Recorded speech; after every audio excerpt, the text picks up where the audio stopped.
नमस्तु प्रभुपाद की जय गुरु महाराज की जय राधा പവന പരേഷൻ की जय ഗുരുവായൂർ മഞ്ജരീസിന്റെ പ്രഭാത മഞ്ജരിയിലൂടെ ദേവി മഹാത്മ്യ കഥകളിലേക്ക് ഏവർക്കും സ്വാഗതം. ഹരേ കൃഷ്ണ.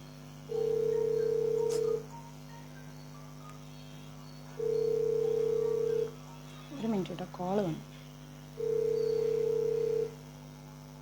ക്ലാസ്സിന്റെ സമയത്ത് ഒരു കാരണവശാലും ക്ലാസ്സിന്റെ സമയത്ത് ദയവായി ഫോൺ വിളിക്കരുത്. ഒന്നാമത്തെ എന്താ പറയുക, എനിക്ക് കോൺസെൻട്രേഷൻ പോയി പോകും. ഇത് തന്നെ നമ്മളിവിടെ ഇങ്ങനെ ഒരു അഡ്ജസ്റ്റ്മെൻറ്റിലാണ് ഈ ലൈറ്റൊക്കെ ഒന്ന്. അയ്യോ എൻ്റെ പൊന്നു അഞ്ജല മാതാജി അടുത്ത് കാണിക്കാൻ പറയാം. കുറേ നേരം ഇതിൻ്റെ മുകളിൽ ഇരുന്നിങ്ങനെ സമയം കളയുന്നു. ഈ ലൈറ്റിൻ്റെയും ഇതിൻ്റെയും മുകളിൽ ഇനി ഇതെല്ലാം കൂടി തപ്പി പിടിച്ചെടുത്താൽ എല്ലാം കൂടെ താഴേക്ക് അങ്ങ് വീണ് പോവും. ഇങ്ങനെ ഓടി പിടഞ്ഞപ്പം ഡബ്ബിങ് സ്റ്റുഡിയോയിൽ നിന്ന് എത്തിയതാണ്.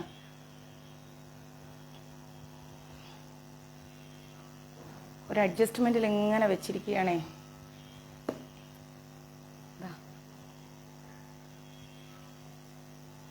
ഇന്ന് നമ്മുടെ കിച്ചൂട്ടനും ശ്രീമതി രാധാറാണിക്കും ഹാരം അണിഞ്ഞിരിക്കുന്നത് അനാമിക രേവതിയാണ്. ഹാരവും നിവേദ്യവും എന്താ പറയുക, അനാമികയുടെ ആയിരുന്നു. നമ്മുടെ ക്ലാസ് നടക്കുന്ന സമയത്ത് ദയവായി വിളിക്കരുത്. നിങ്ങൾക്ക് അറിയാമല്ലോ, എന്ത് എമർജൻസി എന്തെങ്കിലും മെസ്സേജ് ഇടും. രാവിലെ ഒരു 5-5:15 ഞാൻ ഇവിടുന്ന് ഡബ്ബിങ്ങിന് പോയതാണ്. അപ്പോൾ ക്ലാസ്സിൻ്റെ സമയത്ത് വരുന്ന വഴിയിലാണ് ഞാൻ പോസ്റ്റ് ചെയ്തത്. 10:30 മണിക്ക് ക്ലാസ്. എങ്ങനെ ഓടി പെടഞ്ഞിവിടെ എത്തിയെന്ന് എനിക്ക് മാത്രമേ അറിയൂ. അങ്ങനെ ഓടി പിടിച്ച് വന്നതാണ്. മനസ്സിലായതുകൊണ്ട് ദയവായി എന്തുണ്ടെങ്കിലും മെസ്സേജ് അയക്കും. ഞാൻ മെസ്സേജ് നോക്കിക്കോളാം, നോക്കാതെ ഒന്നും വിടില്ല. എനിക്കൊന്ന് സമയമൊന്ന് കിട്ടണ്ടേ. നമ്മൾ 24 hours ജോലിയിൽ നടക്കൂലല്ലോ, റെസ്റ്റും വേണ്ടേ. അതിൻ്റെ ഇടയ്ക്ക് കുറച്ച് മെസ്സേജായിട്ട് നോക്കുന്നുണ്ട്. എൻ്റെ മെസ്സേജ് നോക്കിയില്ല, അവരുടെ മെസ്സേജ് നോക്കിയില്ല. എത്രയോ പേരുടെ മെസ്സേജ് നോക്കി റിപ്ലൈ കൊടുക്കുന്നു. അപ്പോൾ ഒന്ന് സമാധാനിക്കുക. കുറച്ചായിട്ട് നോക്കിക്കോളാം. എനിക്ക് ഒത്തിരി ഇത് തരല്ലേ. മെല്ലെ നോക്കി ഓരോ മെസ്സേജിനായിട്ട് ഞാൻ റിപ്ലൈ തരാം കേട്ടോ. ഒന്ന് സമാധാനിക്കും. മറ്റ് വിശേഷങ്ങളൊന്നും ഇല്ലല്ലോ. Guruvayur Manjaris contact number 9342494941 93 42 49 41. നിങ്ങൾക്ക് എന്ത് കാര്യങ്ങളുണ്ടെങ്കിലും ഇതിലേക്ക് മെസ്സേജ് ഇടൂ കേട്ടോ. 2 പ്രാവശ്യം പറയുന്ന പോലെ കേൾക്കുന്നു. ഇന്നലെ രാത്രിയിലെ ഫുഡ് കുഴപ്പമില്ല, പക്ഷേ എന്തോ എനിക്ക് അങ്ങോട്ടൊരു എന്തോ ഒരു ഇത്. പക്ഷെ വിശപ്പിന് കുറച്ച് കഴിച്ചു. ക്ലിയർ അല്ലേ ഞാൻ പറയുന്നത്? ക്ലിയർ അല്ലേ? ആണെങ്കിൽ ഒന്ന് മെസ്സേജ് അയക്കാമോ? ആരും ഹോസ്പിറ്റലിൽ ഇരുന്നുകൊണ്ടാണ് ക്ലാസ് കേൾക്കുന്നതെന്ന് പറയുന്നു.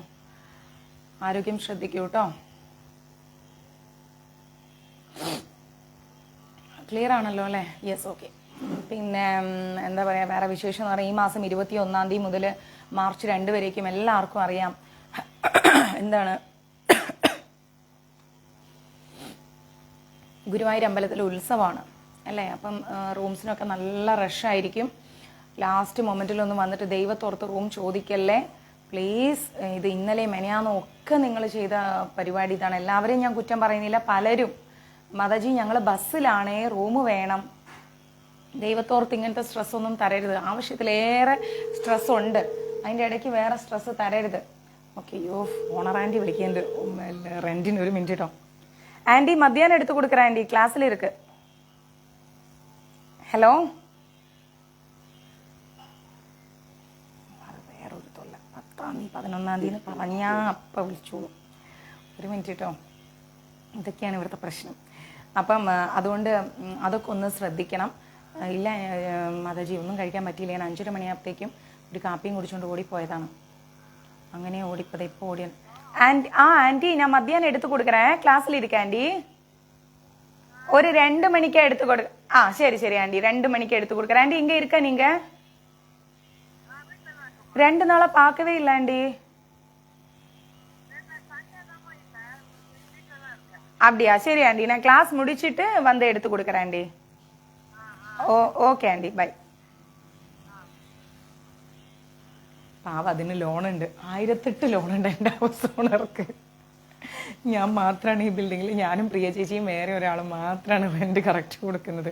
അമ്മുവും കൊടുക്കും, വേറെ എല്ലാവരും അതിനായിട്ട് വട്ട് പിടിപ്പിക്കും.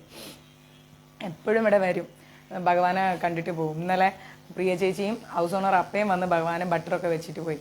ആൻറ്റിയെ മാത്രം കാണുന്നില്ല. അതാണെങ്കിലും മേലെ നിന്ന് താഴേക്ക് വീണ് അതിൻ്റെ കാലിലൊക്കെ തീരെ വയ്യ. എന്നാലും എങ്ങനെയെങ്കിലുമൊക്കെ തപ്പിപ്പിടിച്ച് വരും. എന്നിട്ട് ഭഗവാനെ വന്നിട്ട് പറയും, താഴെ നമസ്കരിക്കാനാണ് അമ്മു എനിക്ക് പറ്റാത്തതെന്നൊക്കെ പറയും. പാവല്ലേ, നമുക്ക് മാക്സിമം സന്തോഷവും സമാധാനവും സപ്പോർട്ടും ഒക്കെ തരുന്നതല്ലേ. അപ്പോൾ പിന്നെ അവരെ ഒരിക്കലും നമ്മൾ വിഷമിപ്പിക്കരുത്, അത് അധർമ്മമല്ലേ. അതുകൊണ്ട് അപ്പം അത് പിന്നെ വേറെന്തോ പറയാൻ വന്നു. അപ്പോൾ റൂമിൻ്റെ കാര്യങ്ങൾ ദൈവത്തോർത്തിട്ട് ഇങ്ങനെ ഒന്നും ഇതാക്കരുത്, കറക്റ്റായിട്ട് നിങ്ങൾ ഫോളോ അപ്പ് ചെയ്യണം. കാരണം എന്താ പറയുക, എനിക്കും ടെൻഷനാണ്. നിങ്ങൾ ബസ്സിലൊക്കെ കയറി ട്രെയിനൊക്കെ പിടിച്ച് ഗുരുവായൂർ എത്തിക്കഴിഞ്ഞാൽ അവിടെ എത്തുമ്പോഴത്തേക്ക് നിങ്ങൾ റൂമില്ലാതെ വിഷമിച്ച് കഴിഞ്ഞാൽ ഭയങ്കര പ്രശ്നമല്ലേ. കഴിപ്പ് ഉണ്ടാവുന്നേ ഉള്ളൂ മാതാജി. ഞാനിനി ക്ലാസ് കഴിഞ്ഞിട്ട് വേണം ഇതൊക്കെ ഉണ്ടാക്കിയിട്ട് എനിക്കൊരു 2 മണിയാകുമ്പോഴേക്ക് വീണ്ടും സ്റ്റുഡിയോയിലെത്തണം. ക്ലാസ്സിൻ്റെ സമയമാകുമ്പോൾ അവരെനിക്ക് മാക്സിമം സമയമൊക്കെ തരും.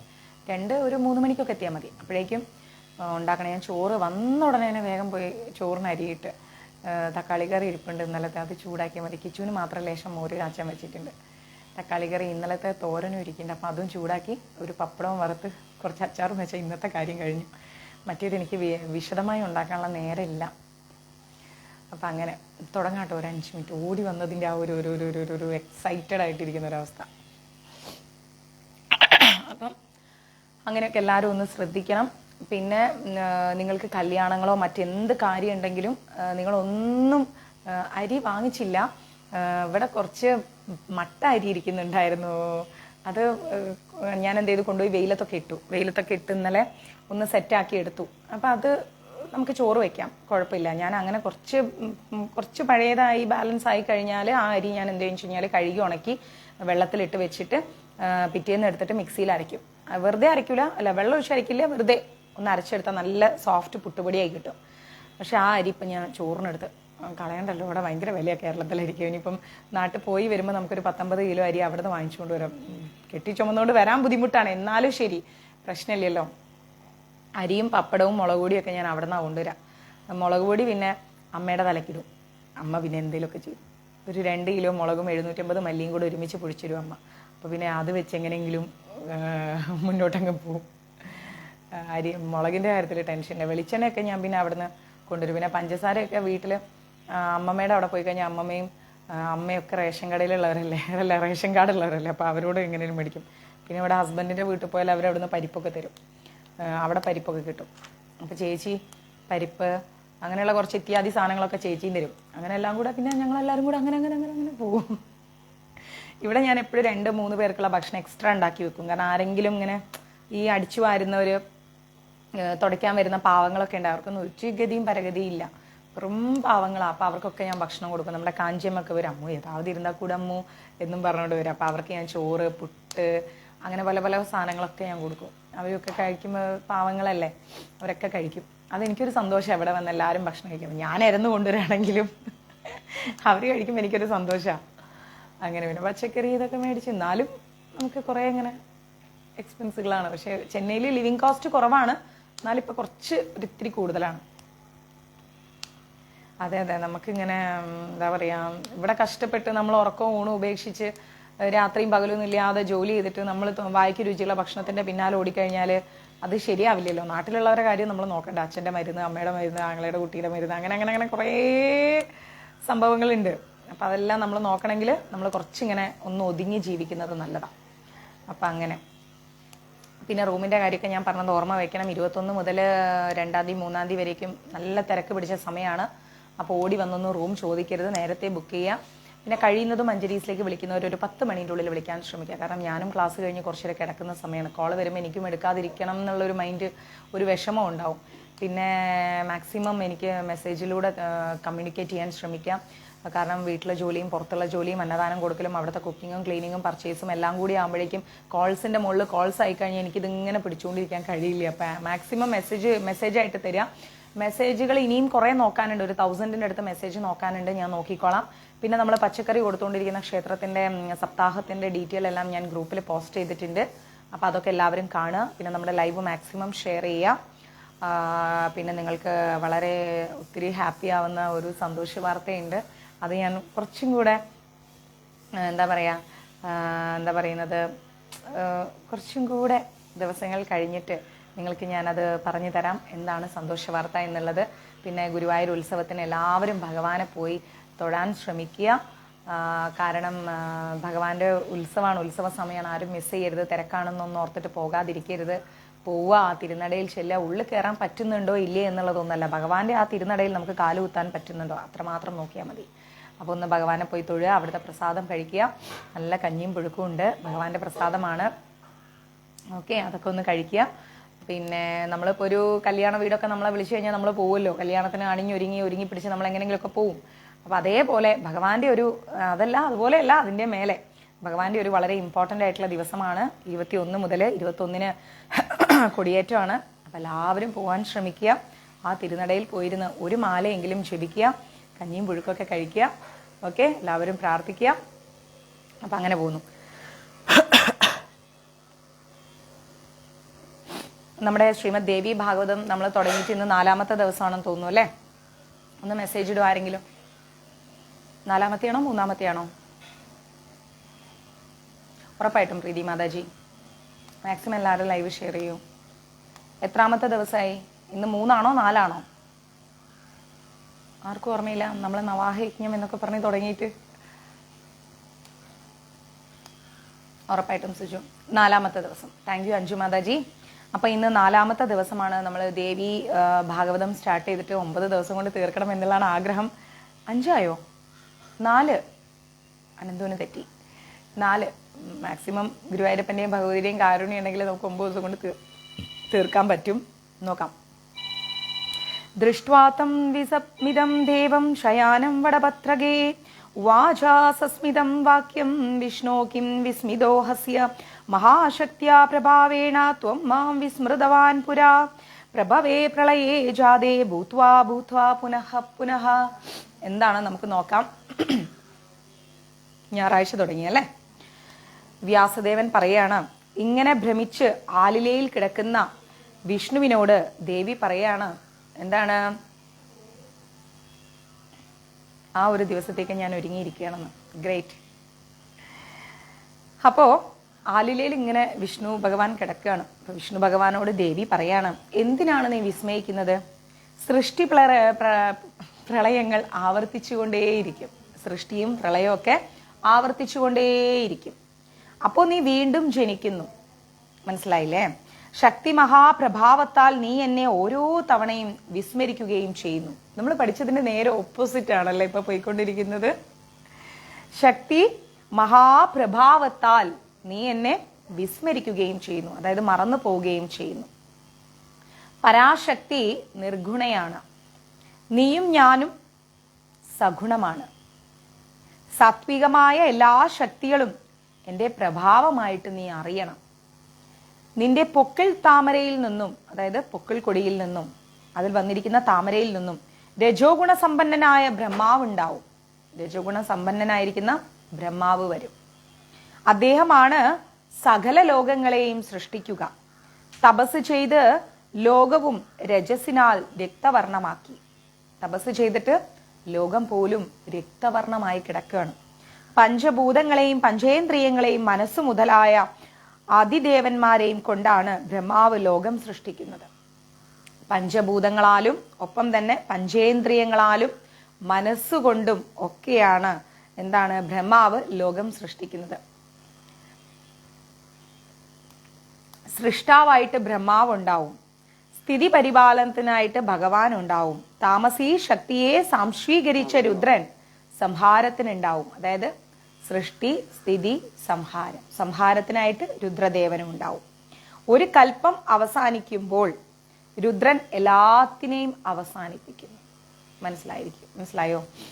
സൺഡേ ആണോ നമ്മൾ തുടങ്ങിയത്? ഒരു കൽപ്പം അവസാനിക്കുമ്പോൾ രുദ്രദേവൻ മഹാദേവൻ എല്ലാത്തിനെയും അവസാനിപ്പിക്കുന്നു. അതിനാൽ ഞാൻ സാത്വികീ ശക്തിയായി നിന്റെ അടുത്ത് തന്നെ നിൽക്കുകയാണ്. ഹേ മധുസൂദന, ഞാൻ നിന്റെ ഹൃദയ കമലത്തിൽ സദാ വസിക്കുന്നു എന്നറിയുക. ഭഗവതി പറയാണ്, മധുസൂദന, നിന്റെ ഹൃദയത്തിൽ ഞാൻ എപ്പോഴുമുണ്ട്. വംശസ്ഥാനത്ത് ദേവി ഇരിക്കുന്നുണ്ടല്ലോ, ലക്ഷ്മി ദേവി. അപ്പോൾ വിഷ്ണു ഭഗവാൻ ചോദിക്കുകയാണ്, സ്ഫുടാക്ഷരത്തിൽ ഞാൻ അശരീരിയായി കേട്ട പരമാർത്ഥമായ ആ ശ്ലോകാർത്ഥം ആരാണ് ശബ്ദിച്ചത്? നിർധനൻ ധനത്തിനായി എന്നതുപോലെ അതറിയാൻ എനിക്ക് ഒരുപാട് ആഗ്രഹമുണ്ട്. നിർധനന് ധനം ലഭിക്കണം എന്നുള്ള ഒരു ആഗ്രഹം ഉണ്ടാവും അല്ലെ, പാവപ്പെട്ടവന്. അപ്പോ എന്താണ് ആ ഒരു സ്ഫുടാക്ഷരത്തില് ഒരു അശരീരിയായി കേട്ട ശബ്ദം? അതെനിക്ക് അറിയണമെന്ന് വലിയ ആഗ്രഹമുണ്ടെന്ന് ഭഗവാൻ പറയാണ്. അപ്പൊ മഹാലക്ഷ്മി ചിരിച്ചുകൊണ്ട് പറഞ്ഞു, മഹാവിഷ്ണു, എന്നെ ഇപ്പോ സഗുണനായ അങ്ങേക്ക് കാണാം. ഓക്കെ, എന്നാൽ ഈ സഗുണത്തിന് നിദാനമായ നിർഗുണത്തെ അങ്ങ് കാണുന്നില്ല. നിന്റെ ഹിതാർത്ഥമാണ്, അല്ലെങ്കിൽ നിന്റെ ആഗ്രഹപ്രകാരമാണ് അത്യന്തം രഹസ്യമായിരിക്കുന്ന ഈ കാര്യം ഞാൻ നിന്നോട് പറയുന്നത്. ആ ദേവിയാണ് നിന്നിൽ ഭാഗവത തത്വം പ്രകടമാക്കിയത്. പരാശക്തിയായിരിക്കുന്ന ദേവിയാണ് നിന്നിൽ ഭാഗവത തത്വം പ്രകടമാക്കിയത്. വേദസാരമായിരിക്കുന്ന ഭാഗവതം, സകല ശാസ്ത്ര സാരമാണത്. ഒരിക്കലും മറക്കാനിടയാവാത്ത സൂക്ഷിക്കേണ്ട മഹാതത്വമാണ് ഭാഗവതം എന്ന് പറയുന്നത്. ഏറ്റവും പ്രിയപ്പെട്ടവനായതുകൊണ്ട് ദേവി സ്വയം നിനക്കായി ഈ ഉപദേശം നൽകിയെന്നറിയുക. 3 ലോകത്തിലും ഇതിൽ കൂടുതൽ അറിയാൻ ഒന്നുമില്ല. ദേവി ഭാഗവതത്തെക്കാൾ കൂടുതൽ അറിയാൻ 3 ലോകത്തിലും വെച്ചിട്ട് ഒന്നുമില്ല. അതാണ് ഏറ്റവും വലുത്. അപ്പൊ വ്യാസൻ പറയാണ്, ചതുർഭുജനായ വിഷ്ണു മഹാലക്ഷ്മിയുടെ വാക്കുകൾ കേട്ടിട്ട് ഉത്തമമായ ആ ഒരു മന്ത്രമായി കരുതിയിട്ട് ഭഗവാൻ ഇങ്ങനെ യോഗനിദ്രയിലായി. ഭഗവാനും യോഗനിദ്രയിലാണ് അല്ലെ. അപ്പം ആ യോഗനിദ്രയിൽ ഭഗവാൻ മന്ത്രമായി കരുതിക്കൊണ്ട്, ദേവീ ഭാഗവതം ഒരു മന്ത്രമായി കരുതിക്കൊണ്ട് ധ്യാനത്തിൽ കിടക്കുകയാണ്. കാലം കുറെ കഴിഞ്ഞപ്പം ഭഗവാന്റെ നാഭിയിൽ നിന്നും ഉണ്ടായ ബ്രഹ്മാവ് എന്ത് ചെയ്തു? അസുരന്മാരെയൊക്കെ പേടിച്ച് വിഷ്ണുവിനെ അഭയം പ്രാപിച്ചു. മധുകൈടബന്മാരെ കൊന്നതിന് ശേഷം ഭഗവാൻ എന്ത് ചെയ്തു? ആ ശ്ലോകം വീണ്ടും ജപിക്കാൻ തുടങ്ങി. ശ്രീഹരി പോലും മന്ത്രജപത്തിൽ ഏർപ്പെട്ടിരിക്കുന്നത് കണ്ടിട്ട് ബ്രഹ്മദേവൻ ചോദിക്കുകയാണ്, അങ്ങ് സർവശക്തനല്ലേ, പിന്നെ ഇനി ആരെയാണ് അങ്ങേക്ക് പ്രീതിപ്പെടുത്തേണ്ടത്? ആരെ സ്മരിച്ചിട്ടാണ് അങ്ങ് ഇത്ര സന്തുഷ്ടനായിരിക്കുന്നത്? ഓ ജയന്തി മാതാജി, നോക്കൂ, വാട്സപ്പ് ഗ്രൂപ്പുള്ള നമ്പറിലേക്ക് ആരും വിളിക്കരുത്, മെസ്സേജ് ചെയ്യരുത്. അതിലാണ് ഞാൻ ലൈവ് എടുക്കുന്നത്. കണ്ടോ, അവരിപ്പം ജയന്തി മാതാജി ഇപ്പം ലൈവിന്റെ ഇടയ്ക്ക് കോൾ ചെയ്യുന്നു. അപ്പൊ ലൈവ് കട്ടായി പോവും. വാട്സപ്പ് ഗ്രൂപ്പ് മെയിൻറ്റെയിൻ ചെയ്യുന്ന ഗ്രൂപ്പിലേക്ക് 8943750024 എന്ന നമ്പറിലേക്ക് ആരും വിളിക്കരുത്, ആരും പേഴ്സണൽ മെസ്സേജ് ഇടരുത്. പ്ലീസ്, ഇതെന്റെ ഹംബിൾ റിക്വസ്റ്റ് ആണ്. നിങ്ങൾക്ക് എന്തുണ്ടെങ്കിലും മഞ്ജരീസിലേക്ക് ഇടാം, ഇതിലേക്ക് ഇടരുത് കേട്ടോ. ഓക്കെ, അപ്പോ ബ്രഹ്മദേവൻ ചോദിക്കുകയാണ്, അങ്ങ് സർവശക്തനല്ലേ, പിന്നെ ആരെയാണ് അങ്ങ് ഈ പൂജിച്ചുകൊണ്ടിരിക്കുന്നത്, ജപിച്ചുകൊണ്ടിരിക്കുന്നത്? ആരെയാണ് അങ്ങേക്ക് പ്രീതിപ്പെടുത്തേണ്ടത്? ജയന്തി ശ്രീനിവാസൻ മാതാജി അല്ല, വേറൊരു ജയന്തി മാതാജി. ആരെ സ്മരിച്ചിട്ടാണ് അങ്ങിപ്പോ സന്തുഷ്ടനായിരിക്കുന്നത്? എന്താണ് അതിന്റെ ഒരു സീക്രട്ട്? അത് പറഞ്ഞു തരൂ എന്ന്. കാരണം നമ്മൾക്കും അറിയാം ഭഗവാൻ സർവശക്തനാണ്, പക്ഷെ ഭഗവാൻ യോഗനിദ്രയിൽ എപ്പോഴും ആരെയോ ധ്യാനിച്ചുകൊണ്ടിരിക്കുന്നു.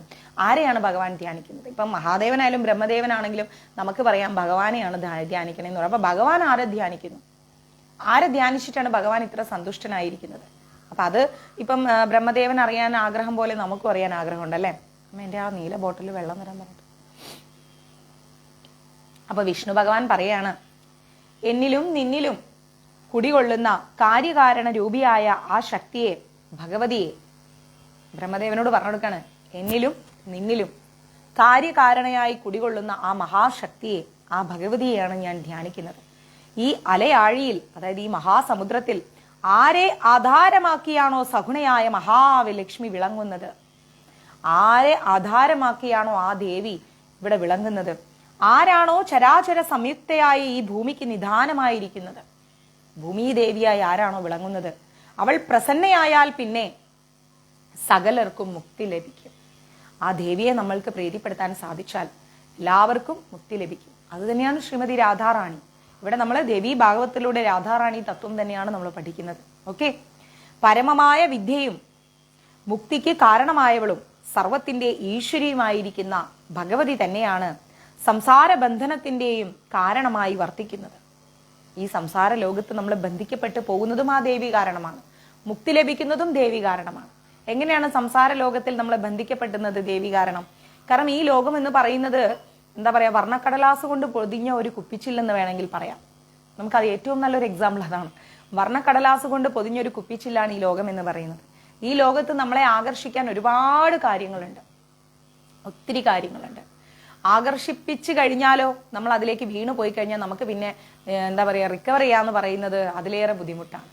അപ്പൊ നമ്മൾ ഇങ്ങനെയുള്ള ഒരുപാട് ആകർഷണീയമായിരിക്കുന്ന കാര്യങ്ങളിൽ വീണു പോകാതിരിക്കാം. മനസ്സിലാവുന്നുണ്ടോ? നമ്മൾ വിരക്തി നേടണം. ഏത് മഹാന്മാരെ എടുത്തു കഴിഞ്ഞാലും അവർ വിരക്തി നേടുന്നത് എവിടെ നിന്നാണ്? ഈ ലോകത്തിൽ നിന്നാണ്. അപ്പൊ ആ ഒരു വിരക്തി നമുക്കും അനിവാര്യമാണ് അല്ലേ?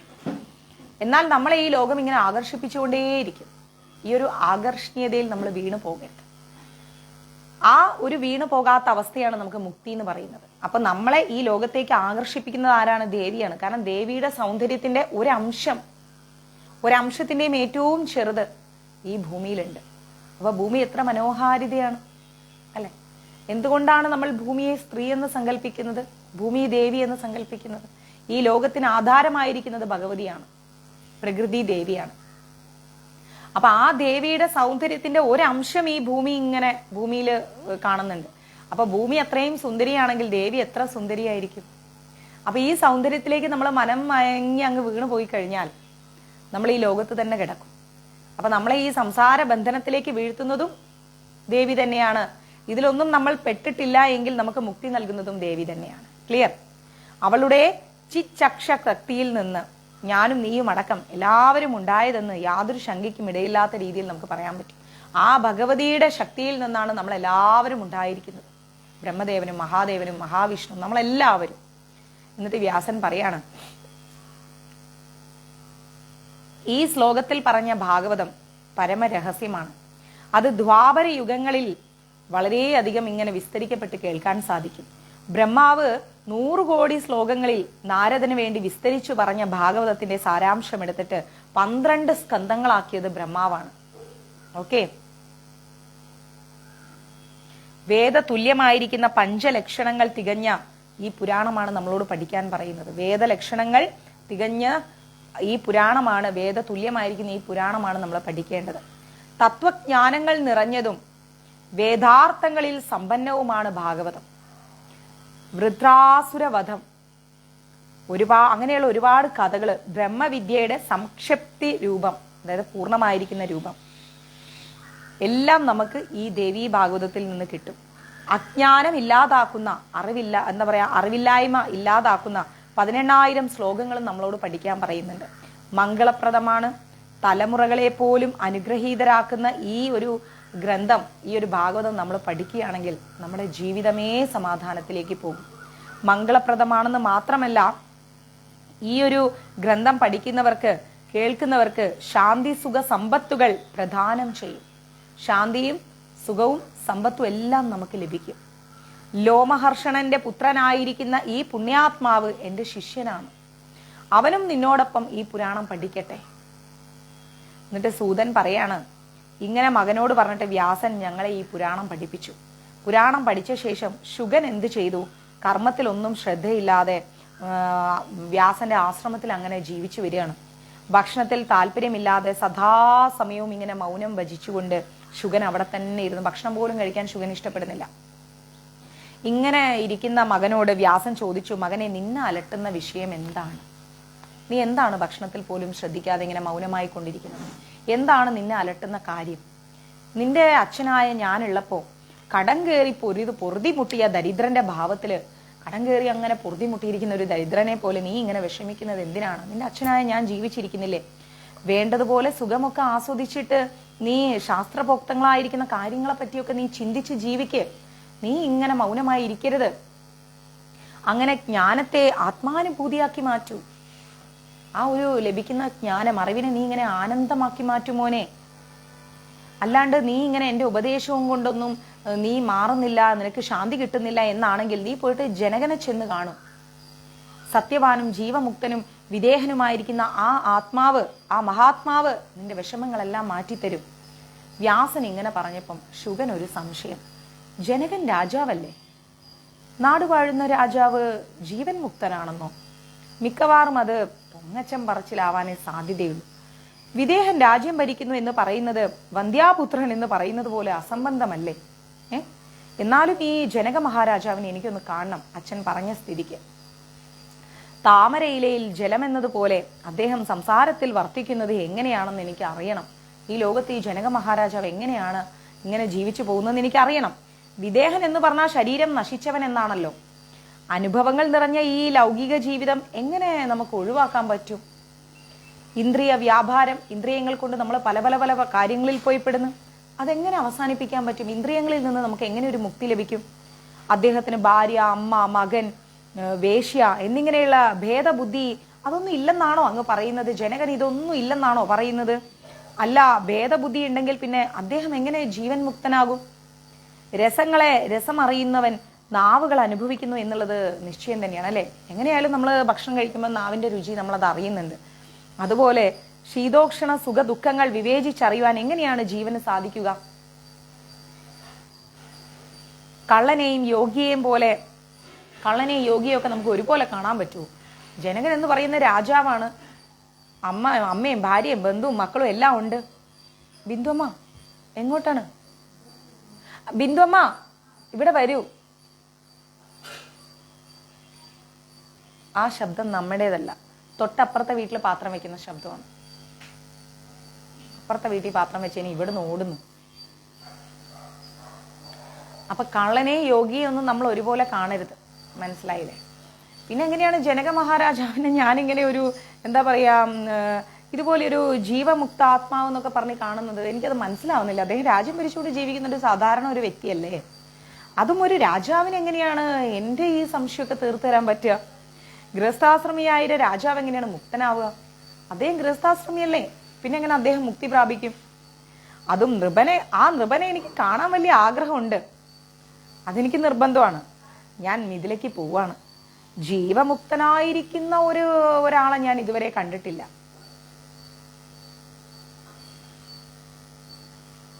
കൂടോത്രം എങ്കിൽ കൂടോത്ര എന്ന് പറ. പിന്നെ ഒരു കൂടോത്രം ഇങ്ങനെയൊക്കെ ഉണ്ടല്ലോ ജനങ്ങൾ ആലോചിക്കുമ്പോഴാണ്. ഈ താമ്പൂലം എടുത്ത് വായിലിട്ടാൽ അത് കൂടോത്രാവില്ലേ? താമ്പൂലം തിന്നാം, അത് വെക്കാനാണ് പാടില്ലാത്തത്. കൊള്ളാം. അപ്പോ ജനക മഹാരാജാവിനെ എന്തായാലും ഒന്ന് കാണണം. ആർക്ക് കാണണം? മെസ്സേജ് ഇടൂ, നോക്കട്ടെ എത്ര പേര് ക്ലാസ്സിൽ ശ്രദ്ധിച്ചു. ആർക്കാണ് ജനക മഹാരാജാവിനെ കാണാൻ താല്പര്യമുള്ളത്? പറയൂ.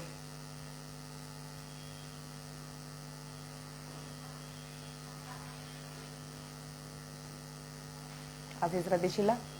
കാണണം എന്നല്ല, ആർക്ക് കാണും? ഇവിടെ ആരാണ് കാണാൻ പോകുന്നത് ജനക മഹാരാജാവിനെ? ശുഗന്. കറക്റ്റ്. അപ്പം ശ്രീമദ് ദേവി ഭാഗവതത്തിലെ മിഥിലാഗമനം, ശുഗൻ ഇങ്ങനെ നേരെ, അയ്യോ സുജു പറയണേ എനിക്ക് കാണണമെന്ന്. നമുക്ക് കാണാൻ പറ്റൂലല്ലോ, അദ്ദേഹം ആ കാലത്തല്ലേ ഉണ്ടായിരുന്നത്. ശുഗനാണ് ഇപ്പൊ കാണാൻ പോകുന്നത് കേട്ടോ. അപ്പൊ ശുഗൻ നേരെ മിഥിലയിലേക്ക് പോവാണ് ജനക മഹാരാജാവിനെ കാണാൻ വേണ്ടിയിട്ട്. സൂതൻ പറയാണേ, ഇത്യുക്താപിതരം പുത്ര പാതയോ പതിതശുഗ ബദ്ധാഞ്ജലീരുവോ വേജം ഗന്ധുകാമോ മഹാമന ആഭ്യക്ഷേത്വാം മഹാഭാഗ ഗ്രാഹ്യം ദേവജനം മയാ വിദേഹാൻ ദൃഷ്ടുമിച്ഛാമി പാലിതാൻ ജനകേനതു. എന്താ പറയുന്നതെന്ന് വെച്ച് കഴിഞ്ഞാല്, അച്ഛന്റെ കാൽക്കൽ വീണ് നമസ്കരിച്ചു. ആര്? ശുഗൻ. വ്യാസൻ എന്നാണ് അച്ഛന്റെ പേരിട്ടോ, മറന്നുപോയത്. അച്ഛാ ഞാൻ പോയിട്ട് വരാം. അവിടുന്ന് പറഞ്ഞ കാര്യം മനസ്സിലാക്കാൻ ഞാൻ വിദേഹ രാജ്യത്തേക്ക് പോവുകയാണ്. എങ്ങനെയാണ് ദണ്ഡമില്ലാതെ ജനകൻ രാജ്യം ഭരിക്കുന്നത് എന്നറിയാൻ എനിക്ക് ഒരുപാട് ആഗ്രഹമുണ്ട്. രാജാവായി ഇരുന്നിട്ട് തന്നെ അദ്ദേഹം എങ്ങനെയാണ് മുക്തി നേടുന്നത്, ഇതെനിക്ക് അറിയാൻ ഭയങ്കര ആഗ്രഹമുണ്ട്. ശിക്ഷ കിട്ടുമെന്ന ഭയമില്ലെങ്കിൽ മനുഷ്യർ ധർമ്മിഷ്ഠ പുലർത്തുകയില്ലെന്ന് മനു മുതലായവർ പണ്ടേ പറഞ്ഞിട്ടുണ്ട് അല്ലെ. ശിക്ഷ ലഭിക്കുന്നുള്ള പേടി കൊണ്ടാണ് പലരും കുറ്റം ചെയ്യാത്തത്. ശിക്ഷ കിട്ടുമെന്ന ഭയമില്ലെങ്കിൽ, ശിക്ഷ കിട്ടുന്നുള്ള പേടിയില്ലെങ്കിൽ മനുഷ്യര് ധർമ്മിഷ്ഠരായിരിക്കില്ല. ശിക്ഷ കിട്ടുമെന്ന ഭയം ഉള്ളത് കൊണ്ടാണ് മനുഷ്യർ ധർമ്മിഷ്ഠരായിരിക്കുന്നത്. ഈ വന്ധിയാണ് എൻ്റെ അമ്മ എന്ന് പറയുന്നത് പോലെ അസംബന്ധമാണോ ഈ രാജാവിന്റെ ഭരണം എന്ന് എനിക്കൊരു സംശയം തോന്നുന്നു. അദ്ദേഹം മുക്താത്മാവാണെന്ന് പറയുന്നു, എന്നാൽ രാജാവായിരിക്കുന്നു. ഈ വന്ധിയാണ് എൻ്റെ അമ്മ എന്ന് വെച്ചാൽ പ്രസവിക്കാൻ കഴിവില്ലാത്ത സ്ത്രീയാണ് എൻ്റെ അമ്മ എന്ന് പറയുന്നത് പോലെ അദ്ദേഹം ഒരേ സമയം മുക്തനും രാജാവുമായിരിക്കുന്നു. എനിക്ക് എന്തോ ഒരു സംശയം. എന്തായാലും എനിക്കൊന്ന് പോയി കാണണം, ഞാനൊന്ന് പോയിട്ട് വരട്ടെ എന്നാര് പറയുന്നു? ശുഗൻ വ്യാസനോട് പറയാണ്. ഇങ്ങനെ പോകാൻ തീരുമാനിച്ചു നിൽക്കുന്ന മകനെ വ്യാസൻ ചെന്ന് കെട്ടിപ്പിടിച്ച് വ്യാസം പറഞ്ഞു, ശരി മോനെ, നിനക്ക് മംഗളം ഉണ്ടാവട്ടെ. എന്നാ നീ എനിക്കൊരു വാക്ക് തരണം. നീ പോയിട്ട് ഈ ആശ്രമത്തിലേക്ക് തന്നെ നീ തിരിച്ചു വരണം. തുടർന്നുള്ള നിന്റെ യാത്ര വേറൊരു വഴിക്കായി പോവരുത്. നീ ഇങ്ങോട്ട് തന്നെ വരണം. നിന്റെ മുഖം കാണാതിരുന്നാൽ എനിക്ക് വലിയ വിഷമാവും മോനെ. എൻ്റെ പ്രാണനായ നീ ജനകനെ കണ്ട് സംശയമെല്ലാം തീർത്ത് ഇവിടെ മടങ്ങി വന്നതിന് ശേഷം വേദങ്ങളെല്ലാം പഠിച്ച് നീ ജീവിതം മുന്നോട്ട് കൊണ്ടുപോകണം. ഇത് കേട്ടപ്പോഴത്തേക്കും ശുഗൻ എന്ത് ചെയ്ത് അച്ഛനെ വലം വെച്ചിട്ട് ശരം വിട്ട പോലൊരു പോക്കാണ് ശുഗൻ. ബുന്നും പറഞ്ഞൊരു പോക്ക്. ഒരുപാട് ഭൂപ്രദേശങ്ങളും വനങ്ങളും മരങ്ങളും പലതരം മനുഷ്യരും എല്ലാവരെയും ശുഗൻ കാണുകയാണ് ഈ യാത്രയിൽ. യാഗദീക്ഷയുള്ളവര്, ഗൃഹസ്ഥാശ്രമികള്, സൂര്യനെ ഉപാസിക്കുന്നവർ, ശൈവന്മാര്, ശാക്തേയന്മാര്, വൈഷ്ണവര്, അങ്ങനെ വേണ്ട പല പല പല പല പല സാധകരെയും ശുഗൻ ഇങ്ങനെ കണ്ടു. 2 വർഷം കൊണ്ട് മേരുപർവ്വതവും 1 കൊല്ലം കൊണ്ട് ഹിമാവാനെയും അതായത് ഹിമാലയത്തെയും കടന്ന് ശുഗൻ മിഥിലാപുരിയിലെത്തി. സമൃദ്ധമായിരിക്കുന്ന ഒരിടമാണത് മിഥിലാപുരി എന്ന് പറയുന്നത്. പ്രജകൾ എല്ലാവരും നല്ല സംതൃപ്തിയാണ് അവിടെ. നഗരദ്വാരത്തിലെ കാവൽക്കാര്, അതായത് നഗരത്തിലേക്ക് കടക്കുമ്പോൾ തന്നെ കാവൽക്കാരുണ്ട്. അവര് ചോദിച്ചു, അങ്ങ് ആരാണ്? എന്തിനാണ് അങ്ങ് ഇവിടെ വന്നിരിക്കുന്നത്? അങ്ങ് വന്നതിന്റെ ഉദ്ദേശം എന്താണ്? ശുഗൻ മറുപടി ഒന്നും പറഞ്ഞില്ല. ആ വാതിൽക്കൽ തന്നെ അദ്ദേഹം തൂണ് പോലെ ഇങ്ങനെ ചിരിച്ചുകൊണ്ട് നിൽക്കുകയാണ്. അങ്ങെന്താ ഊമയാണോ? ആരാണെന്നൊന്നും പറയാതെ, കുലശീലങ്ങളൊന്നും നോക്കാതെ അങ്ങനെ കയറി വരുന്നവനെയൊന്നും ഈ നഗരത്തിലേക്ക് കയറ്റി വിടാൻ പറ്റത്തില്ല. ആര് പറഞ്ഞു? നഗരത്തില് കാവൽ നിൽക്കുന്ന ഭടന്മാര്. കണ്ടിട്ട് തേജസ്വിയും വേദം അറിയുന്ന ആളാണൊക്കെ തോന്നുന്നുണ്ട്. കൊട്ടാരത്തിൽ ചെന്ന് പറഞ്ഞിട്ട് അവിടെ നിന്ന് എന്താ പറയണെന്ന് ഓർത്തിട്ട് അങ്ങേ അകത്തേക്ക് കടത്തിവിടാം, അല്ലാതെ അങ്ങായിട്ട് ഇപ്പൊ വാ തുറക്കുന്ന ലക്ഷണമൊന്നും കാണുന്നില്ല എന്ന് കാവൽക്കാര് പറഞ്ഞു. അപ്പൊ ശുഗൻ പറഞ്ഞു, ഞാൻ എന്തിനിവിടെ വന്നുവെന്നും ആ കാര്യം ഇപ്പോൾ തന്നെ ഞാൻ നേടിയിരിക്കുന്നു. ഞാൻ എന്ത് ലക്ഷ്യത്തിലാണോ ഇവിടെ വന്നത് ആ കാര്യം എനിക്ക് ഇപ്പൊ തന്നെ പൂർണ്ണമായി. വിദേഹത്തിലേക്കുള്ള പ്രവേശനം ദുർലഭമാണ്. ഇങ്ങോട്ട് കയറാന്ന് പറഞ്ഞു കഴിഞ്ഞാൽ അത് വളരെ കുറച്ചേ മാത്രമേ സാധിക്കൂ. അച്ഛന്റെ വാക്കും കേട്ട് ഒരുപാട് കഷ്ടപ്പാട് നിറഞ്ഞ വഴികളും മലകളും ഒക്കെ താണ്ടി ഞാൻ വന്നത് വിഡ്ഢിത്തരമായി പോയി. എന്റെ കർമ്മം തന്നെയാണ് എന്നെ ഇങ്ങനെ വഴി ചുറ്റിച്ചത്. സാധാരണ ആളുകള് ധനം കൊണ്ടുള്ള ആഗ്രഹം കൊണ്ടാണ് ഓരോ സ്ഥലത്തേക്ക് അലഞ്ഞലഞ്ഞു പോകുന്നത്. എനിക്ക് അത്തരം ആഗ്രഹങ്ങളൊന്നുമില്ല. എന്നാൽ ഞാനും ഒരു തരത്തിൽ ഭ്രമത്തിന് വശപ്പെട്ടിരിക്കുകയാണ്. മോഹമില്ലാത്തവൻ സുഖിയാണ്. എന്നിൽ ആശയില്ലെങ്കിലും ഞാൻ മോഹക്കടലിൽ മുങ്ങിയിരിക്കുകയാണ്. എനിക്ക് യാതൊരു മോഹങ്ങളുമില്ല, എന്നാൽ മോഹമില്ലാത്തവൻ സുഖിയാണ്. എന്നിലും എനിക്ക് അങ്ങനെ വലിയ ആഗ്രഹങ്ങളൊന്നുമില്ല, പക്ഷേ ഞാൻ മോഹക്കടലിലാണ് ഇരിക്കുന്നത്. മേരുപർവ്വതം എവിടെ? മിഥില എവിടെ? ഞാൻ വഞ്ചിക്കപ്പെട്ടിരിക്കുകയാണ്. നന്മയാണെങ്കിലും തിന്മയാണെങ്കിലും നമ്മുടെ പ്രാരാബ്ദം എന്തായാലും ശരി, അത് നമ്മൾ തന്നെ അനുഭവിക്കണം, അല്ലെ? അതാണ് മനുഷ്യരെ കർമ്മത്തിന് പ്രേരിപ്പിക്കുന്നത്. ജയ് ഗുരുദേവ്. എന്തിനാണ് ഞാൻ ഈ പാടുപെട്ട് ഇവിടെ എത്തിയിരിക്കുന്നത്? ഇവിടെ തീർത്ഥോ ഇല്ല, വേദോ ഇല്ല, വിദേഹത്തിന്റെ രാജ്യത്തിലേക്ക് കടക്കാനും പറ്റില്ല. ഇങ്ങനെ പറഞ്ഞുകൊണ്ട് നിൽക്കുകയാണ് നമ്മുടെ ശുഗൻ. അപ്പൊ ശുഗനെ കണ്ടപ്പോ ഇവര് പറയാണ്, ഇദ്ദേഹം ഏതോ ദിവ്യനാണ്. ഈ കാവൽക്കാര് പറയണം, ഇദ്ദേഹത്തിന്റെ സംസാരമൊക്കെ കേട്ടിട്ട് ഇദ്ദേഹം ഏതോ ഒരു ദിവ്യനാണ്. ഉടനെ കാവൽക്കാര് പറഞ്ഞു, പൊയ്ക്കോളൂ മഹാബ്രാഹ്മണ, അങ്ങ് ഞങ്ങളോട് ക്ഷമിക്കണം. വിമുക്തന്മാരുടെ ബലം ക്ഷമയാണല്ലോ എന്ന് പറഞ്ഞുകൊണ്ട് ആ നഗരത്തിലേക്ക് കടക്കാനുള്ള വാതിലങ്ങ്, വലിയ കോട്ടവാതിലങ്ങ് ഈ ഭടന്മാര് തുറന്നു കൊടുത്തു. അപ്പൊ ശുഗൻ പറഞ്ഞു, നിനക്ക് കുറ്റമൊന്നുമില്ല, നീ പരതന്ത്രൻ തന്നെ. പ്രഭുവിന്റെ കാര്യം വേണ്ടതുപോലെ നീ ചെയ്യുന്നു. അതിന് ഞാൻ നിന്നെ കുറ്റപ്പെടുത്തിയിട്ടൊന്നുമില്ല. കള്ളനെയും നല്ലവനെയും തിരിച്ചറിഞ്ഞു വേണം നഗരത്തിലേക്ക് പ്രവേശിപ്പിക്കാൻ എന്നുള്ള രാജകൽപ്പനയാണ് നിങ്ങൾ ഇവിടെ ചെയ്തത്. എനിക്കാണ് തെറ്റുപറ്റിയത്. വല്ലവരുടെ വീട്ടിലേക്ക് പോകുന്നത് തന്നെയാണ് ഒരുവന്റെ വില കുറയുന്നതിന്റെ കാരണം. ഞാൻ എൻ്റെ വീട്ടിൽ നിന്ന് നിങ്ങളുടെ വീട്ടിലേക്ക് വന്നു. അതുതന്നെയാണ് അവനവന്റെ വില കളയുന്ന ഏറ്റവും വലിയ കാരണം. പോവരുതായിരുന്നു. ഇത് കേൾക്കെ കാവൽക്കാര് ചോദിച്ചു, മഹാത്മൻ എന്താണ് ഈ സുഖദുഃഖങ്ങൾ, ശുഭേച്ഛുക്കൾ എന്താണ് ചെയ്യേണ്ടത്? എന്താ ഇതൊക്കെ? ആരാണ് ശത്രു, ആരാണ് ബന്ധു? ഞങ്ങൾക്കിതൊന്ന് അങ്ങ് പറഞ്ഞു തരുമോന്ന് ചോദിച്ചു. അപ്പൊ ശുഗൻ പറഞ്ഞു, എവിടെയും ലോകം 2 മട്ടിൽ കാണുന്നു. ലോകം എല്ലാ സ്ഥലത്തും 2 രീതിയിൽ കാണുന്നു. ചിലർ ആസക്തരാണ്, ചിലർ എല്ലാത്തിൽ നിന്നും വിരക്തി നേടി ജീവിക്കാൻ ഇഷ്ടപ്പെടുന്നവരാണ്.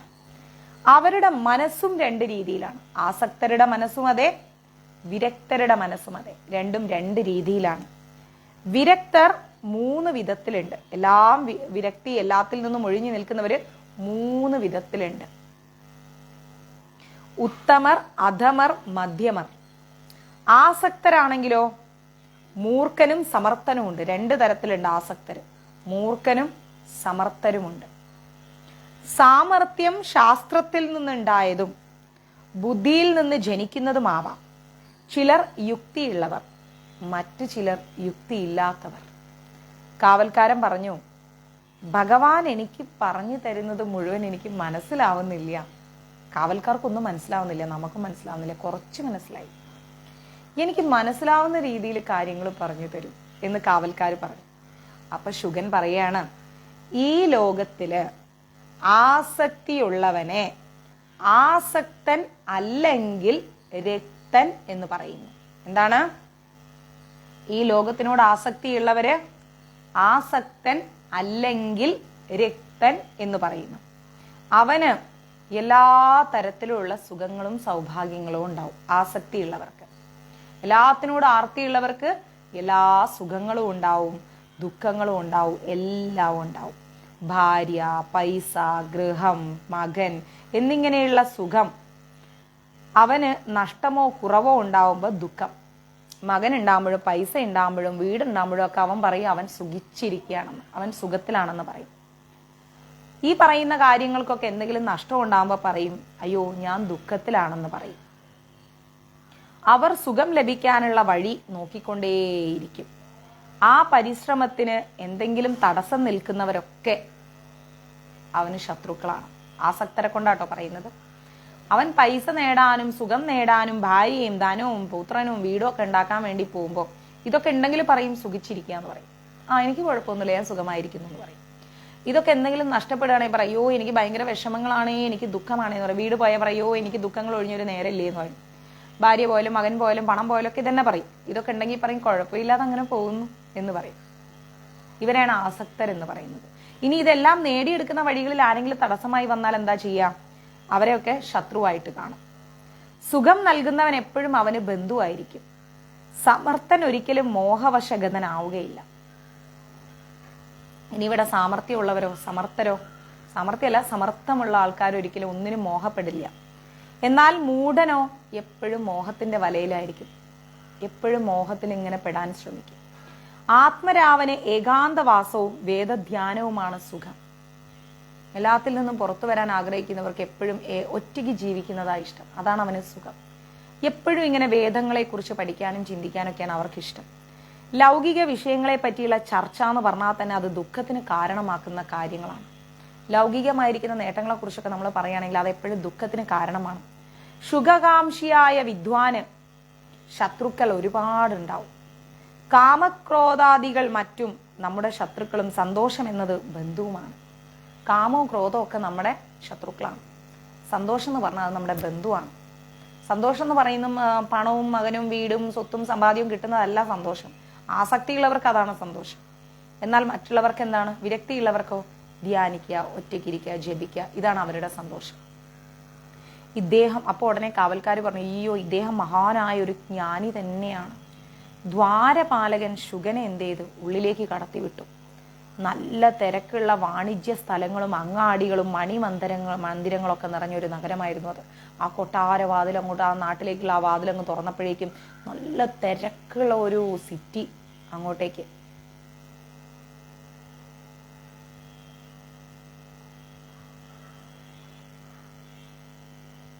ഇല്ല, റണ്ണിങ് ആണ്. വൈഫൈ റണ്ണിങ് ആണല്ലോ. കുറെ അങ്ങാടികളുണ്ട്, വലിയ വലിയ കെട്ടിടങ്ങളുണ്ട്, വലിയ മണിമന്ദിരങ്ങളാണ് അവിടെ.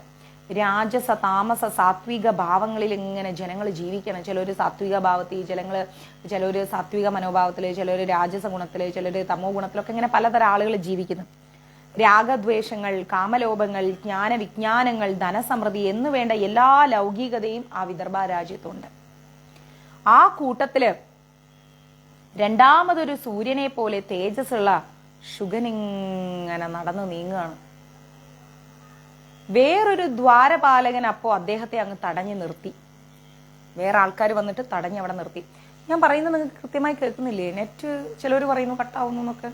അത് അവരുടെ പ്രശ്നമാണോ എൻ്റെ പ്രശ്നം? എനിക്ക് പ്രശ്നം വരാൻ ചാൻസ് ഇല്ല, കാരണം ഇവിടെ റണ്ണിങ് ആണ്.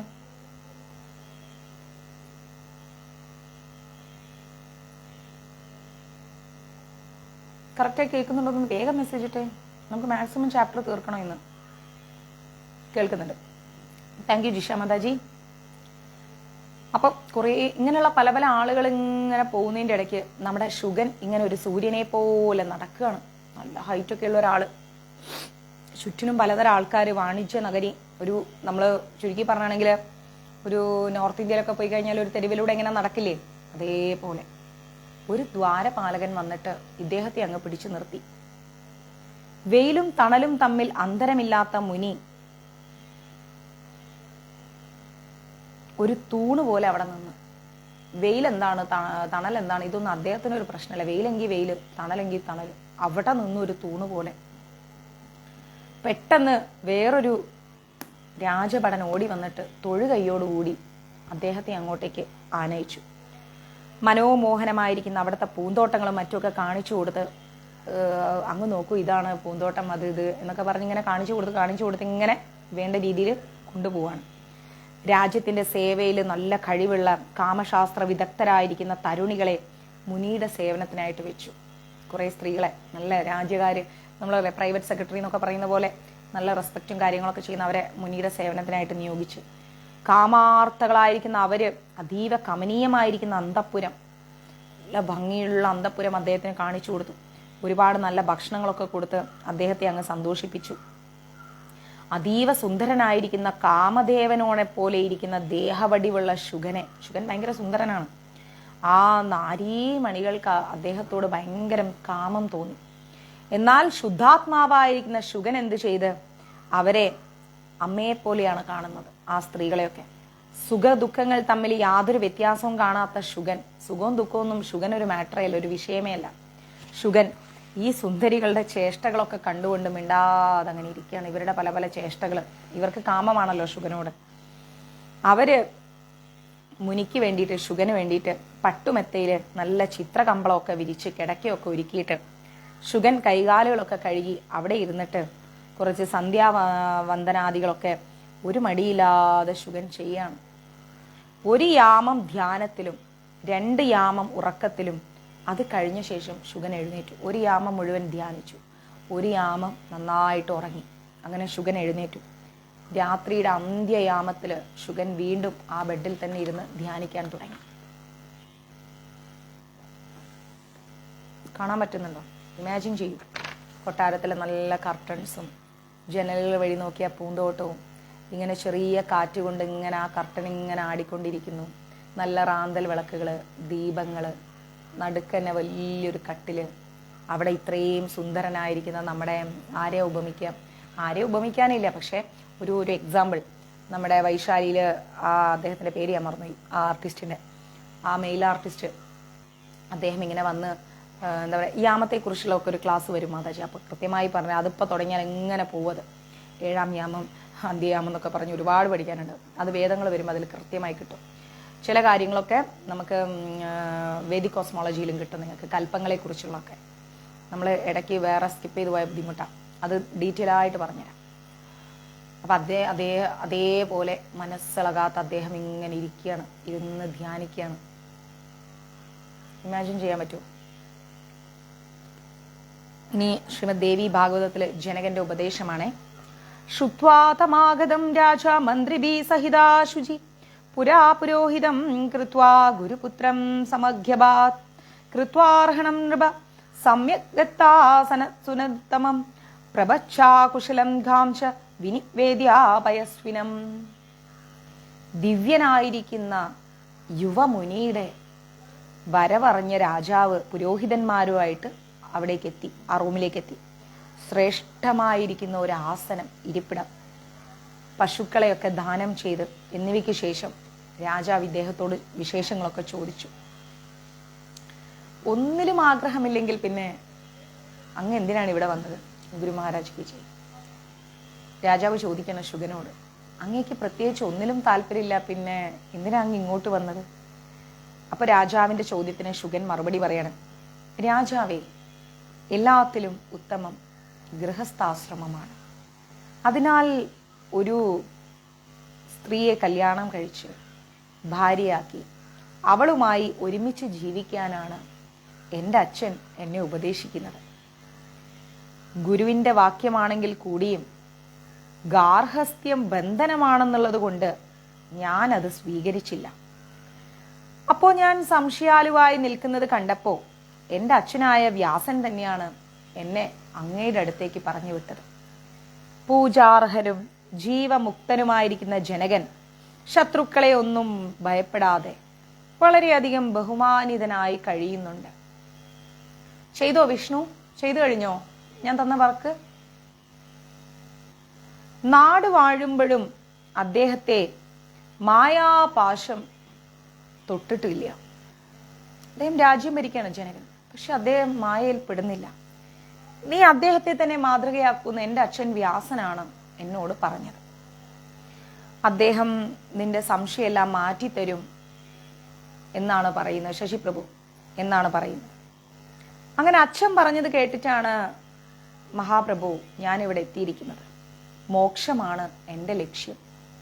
മഹാരാജൻ, തപസ്, തീർത്ഥാടനം, വ്രതം, യജ്ഞം, സാത്വായം, ജ്ഞാനം, ഇതിലേതാണ് മുക്തി ലഭിക്കാൻ കാരണമായിരിക്കുന്നത്? അങ്ങ് പറഞ്ഞുതരും. തപസ് ചെയ്താൽ മുക്തി കിട്ടും, തീർത്ഥാടനം ചെയ്താൽ കിട്ടും, ഇനി വ്രതം അനുഷ്ഠിച്ചാൽ കിട്ടും, യജ്ഞം ചെയ്താൽ കിട്ടും, സ്വാധ്യായം ചെയ്താൽ കിട്ടും. ജ്ഞാനത്തിൽ നിന്നാണോ മുക്തി ലഭിക്കുന്നത്? ഇങ്ങനെയാണോ? ജനകൻ പറഞ്ഞു, മോക്ഷമാർഗം തേടുന്ന ബ്രാഹ്മണന്റെ കടമകൾ എന്തൊക്കെയാണെന്നുള്ളത് ഞാൻ പറഞ്ഞു തരാം. ജനകൻ പറയാണ്, മോക്ഷം ലഭിക്കാൻ ആഗ്രഹിക്കുന്ന ഒരു ബ്രാഹ്മണന്റെ, ഓക്കെ വിഷ്ണു, ഇനി 2 കൂടി അത് തരാട്ടോ. ടൈമിംഗ് എല്ലാം പക്കയല്ലേ? കറക്റ്റായി കിട്ടിയില്ലേ?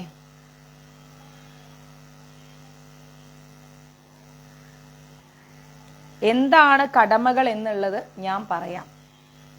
ആദ്യം ഒരു ഉത്തമ ഗുരുവിന്റെ അടുത്ത് പോയിട്ട് അവിടെ താമസിച്ച് വേദങ്ങൾ പഠിക്കണം. വേദാന്തങ്ങളെല്ലാം പഠിച്ചു കഴിഞ്ഞതിന് ശേഷം ഗുരുവിന് ദക്ഷിണ കൊടുത്തിട്ട് ബ്രഹ്മചര്യം അവസാനിപ്പിച്ചിട്ട് ഗൃഹസ്ഥാശ്രമിയാവണം.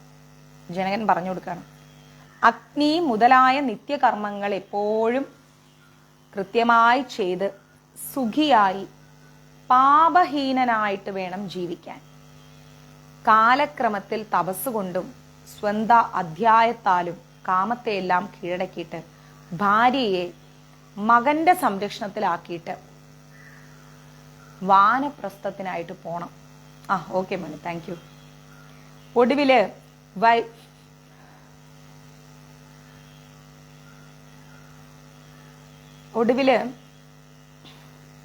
വൈരാഗ്യം ഉറപ്പാക്കി കഴിഞ്ഞാൽ സന്യാസ വൃത്തിയും ആവാം.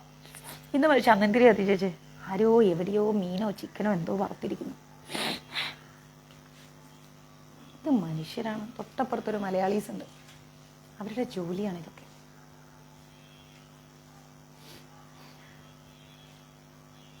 ഒടുവില് വൈരാഗ്യം ഉറപ്പായാൽ സന്യാസ വൃത്തിയുമാവാം. ഒരു മിനിറ്റ്, ഇന്നുമേ നമ്മുടെ ഷെൽഫിലെ വിക്സ് മിഠായിയോ ഹാൾസോ എന്തെങ്കിലും കാണുന്നു എത്തുന്നു. ഒരു വെള്ള ഡബയ്ക്കകത്ത് എന്തെങ്കിലും മിഠായി ഉണ്ടെങ്കിൽ എന്തൊരു വൃത്തിയുടെ സ്മെല്ലാതെ. ഒടുവില് വൈരാഗ്യം ഉറപ്പായാൽ സന്യാസ വൃത്തിയുമാകാം. 48 സംസ്കാരങ്ങൾ സേകം മുതൽ ശ്മശാന സംസ്കാരം വരെ ഉള്ളതിൽ ഗൃഹസ്ഥൻ 40 ചെയ്യണം. ശമ ധമാദികളായി ബാക്കിയുള്ളവ 8 മുമുക്ഷുക്കൾക്കുള്ളതാണ്.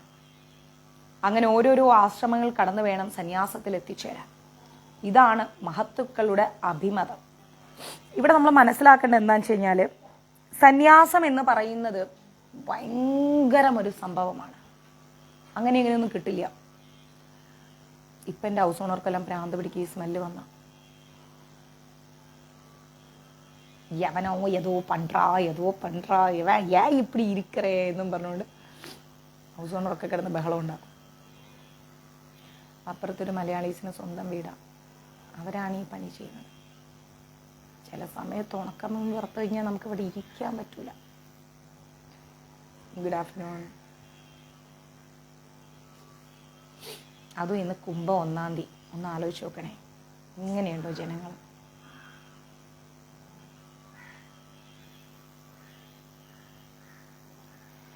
അപ്പം സന്യാസം എന്ന് പറയുന്നത് ചെറിയ കാര്യമല്ല, നമ്മൾ ഓടിച്ചെന്ന് എടുക്കേണ്ട ഒരു കാര്യമല്ല സന്യാസം എന്ന് പറയുന്നത്. സന്യാസത്തിന് ഒരുപാട് അർത്ഥങ്ങൾ. ഒരു വെള്ള കുപ്പി, ഒരു വെള്ള ഡബ്ബ, വെള്ള മൂടി, വെള്ള അടിയിലുണ്ട്, ആ ഷെൽഫിലുണ്ട്. അമ്മ മേളിലോ താഴെയോ, രണ്ടാമത്തെ അല്ലേ മൂന്നാമത്തെ മേലത്തേൽ നോക്കിയാൽ ഒരു വെള്ള പാത്രം കാണാം, പ്യോർ വെള്ള, വൈറ്റ്. അപ്പോൾ സന്യാസം എളുപ്പമൊന്നും നമുക്ക് ലഭിക്കുന്ന ഒരു കാര്യമല്ല. സന്യാസം ലഭിക്കണമെങ്കിൽ എന്തൊക്കെ ചെയ്യണം എന്നറിയോ? ബ്രഹ്മചര്യം പാലിച്ച് ഒരു ഗുരുവിൻ്റെ അടുത്ത് പോയി താമസിച്ച് അവിടെ നിന്ന് അതെല്ലാം കാലക്രമേണ പഠിച്ച് മനസ്സിലാക്കി ദക്ഷിണ കൊടുത്ത് ബ്രഹ്മചര്യം അവസാനിപ്പിച്ച് ഗൃഹസ്ഥാശ്രമിയായി, അത് കഴിഞ്ഞിട്ട് ഇങ്ങനെ വേണം. അതെന്നെ തരൂ മാഡം. അങ്ങനെ അതെല്ലാം കഴിഞ്ഞതിന് ശേഷം എന്ത് ചെയ്യണം?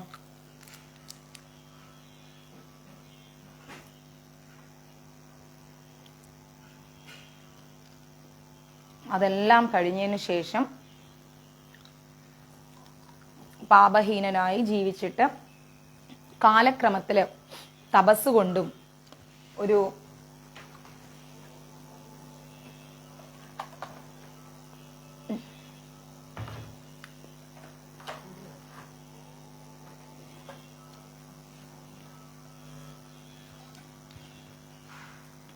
അതിനുശേഷം വാനപ്രസ്ഥമൊക്കെ എടുത്ത്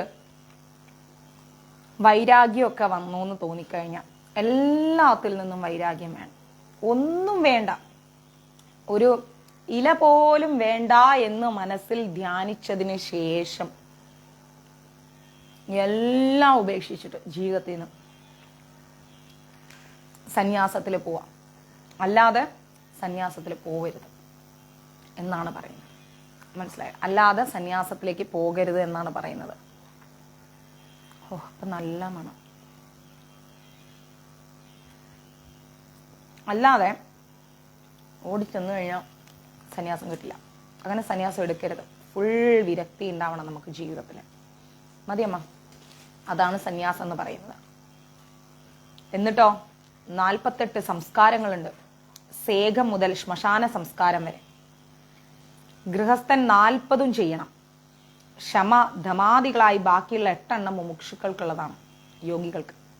അങ്ങനെ ഓരോരോ ആശ്രമങ്ങൾ കടന്നു വേണം സന്യാസത്തിൽ എത്തിച്ചേരാൻ. ചന്ദനത്തിരി തരാം, ഡിഫറെന്റ് ചന്ദനത്തിരിയില്ല, എല്ലാം എനിക്ക് അവിടുന്ന് വരുന്നതാണ്, ഇസ്കോണിന്. ഇതാണ് സന്യാസം സ്വീകരിക്കാനുള്ളൊരു വഴി.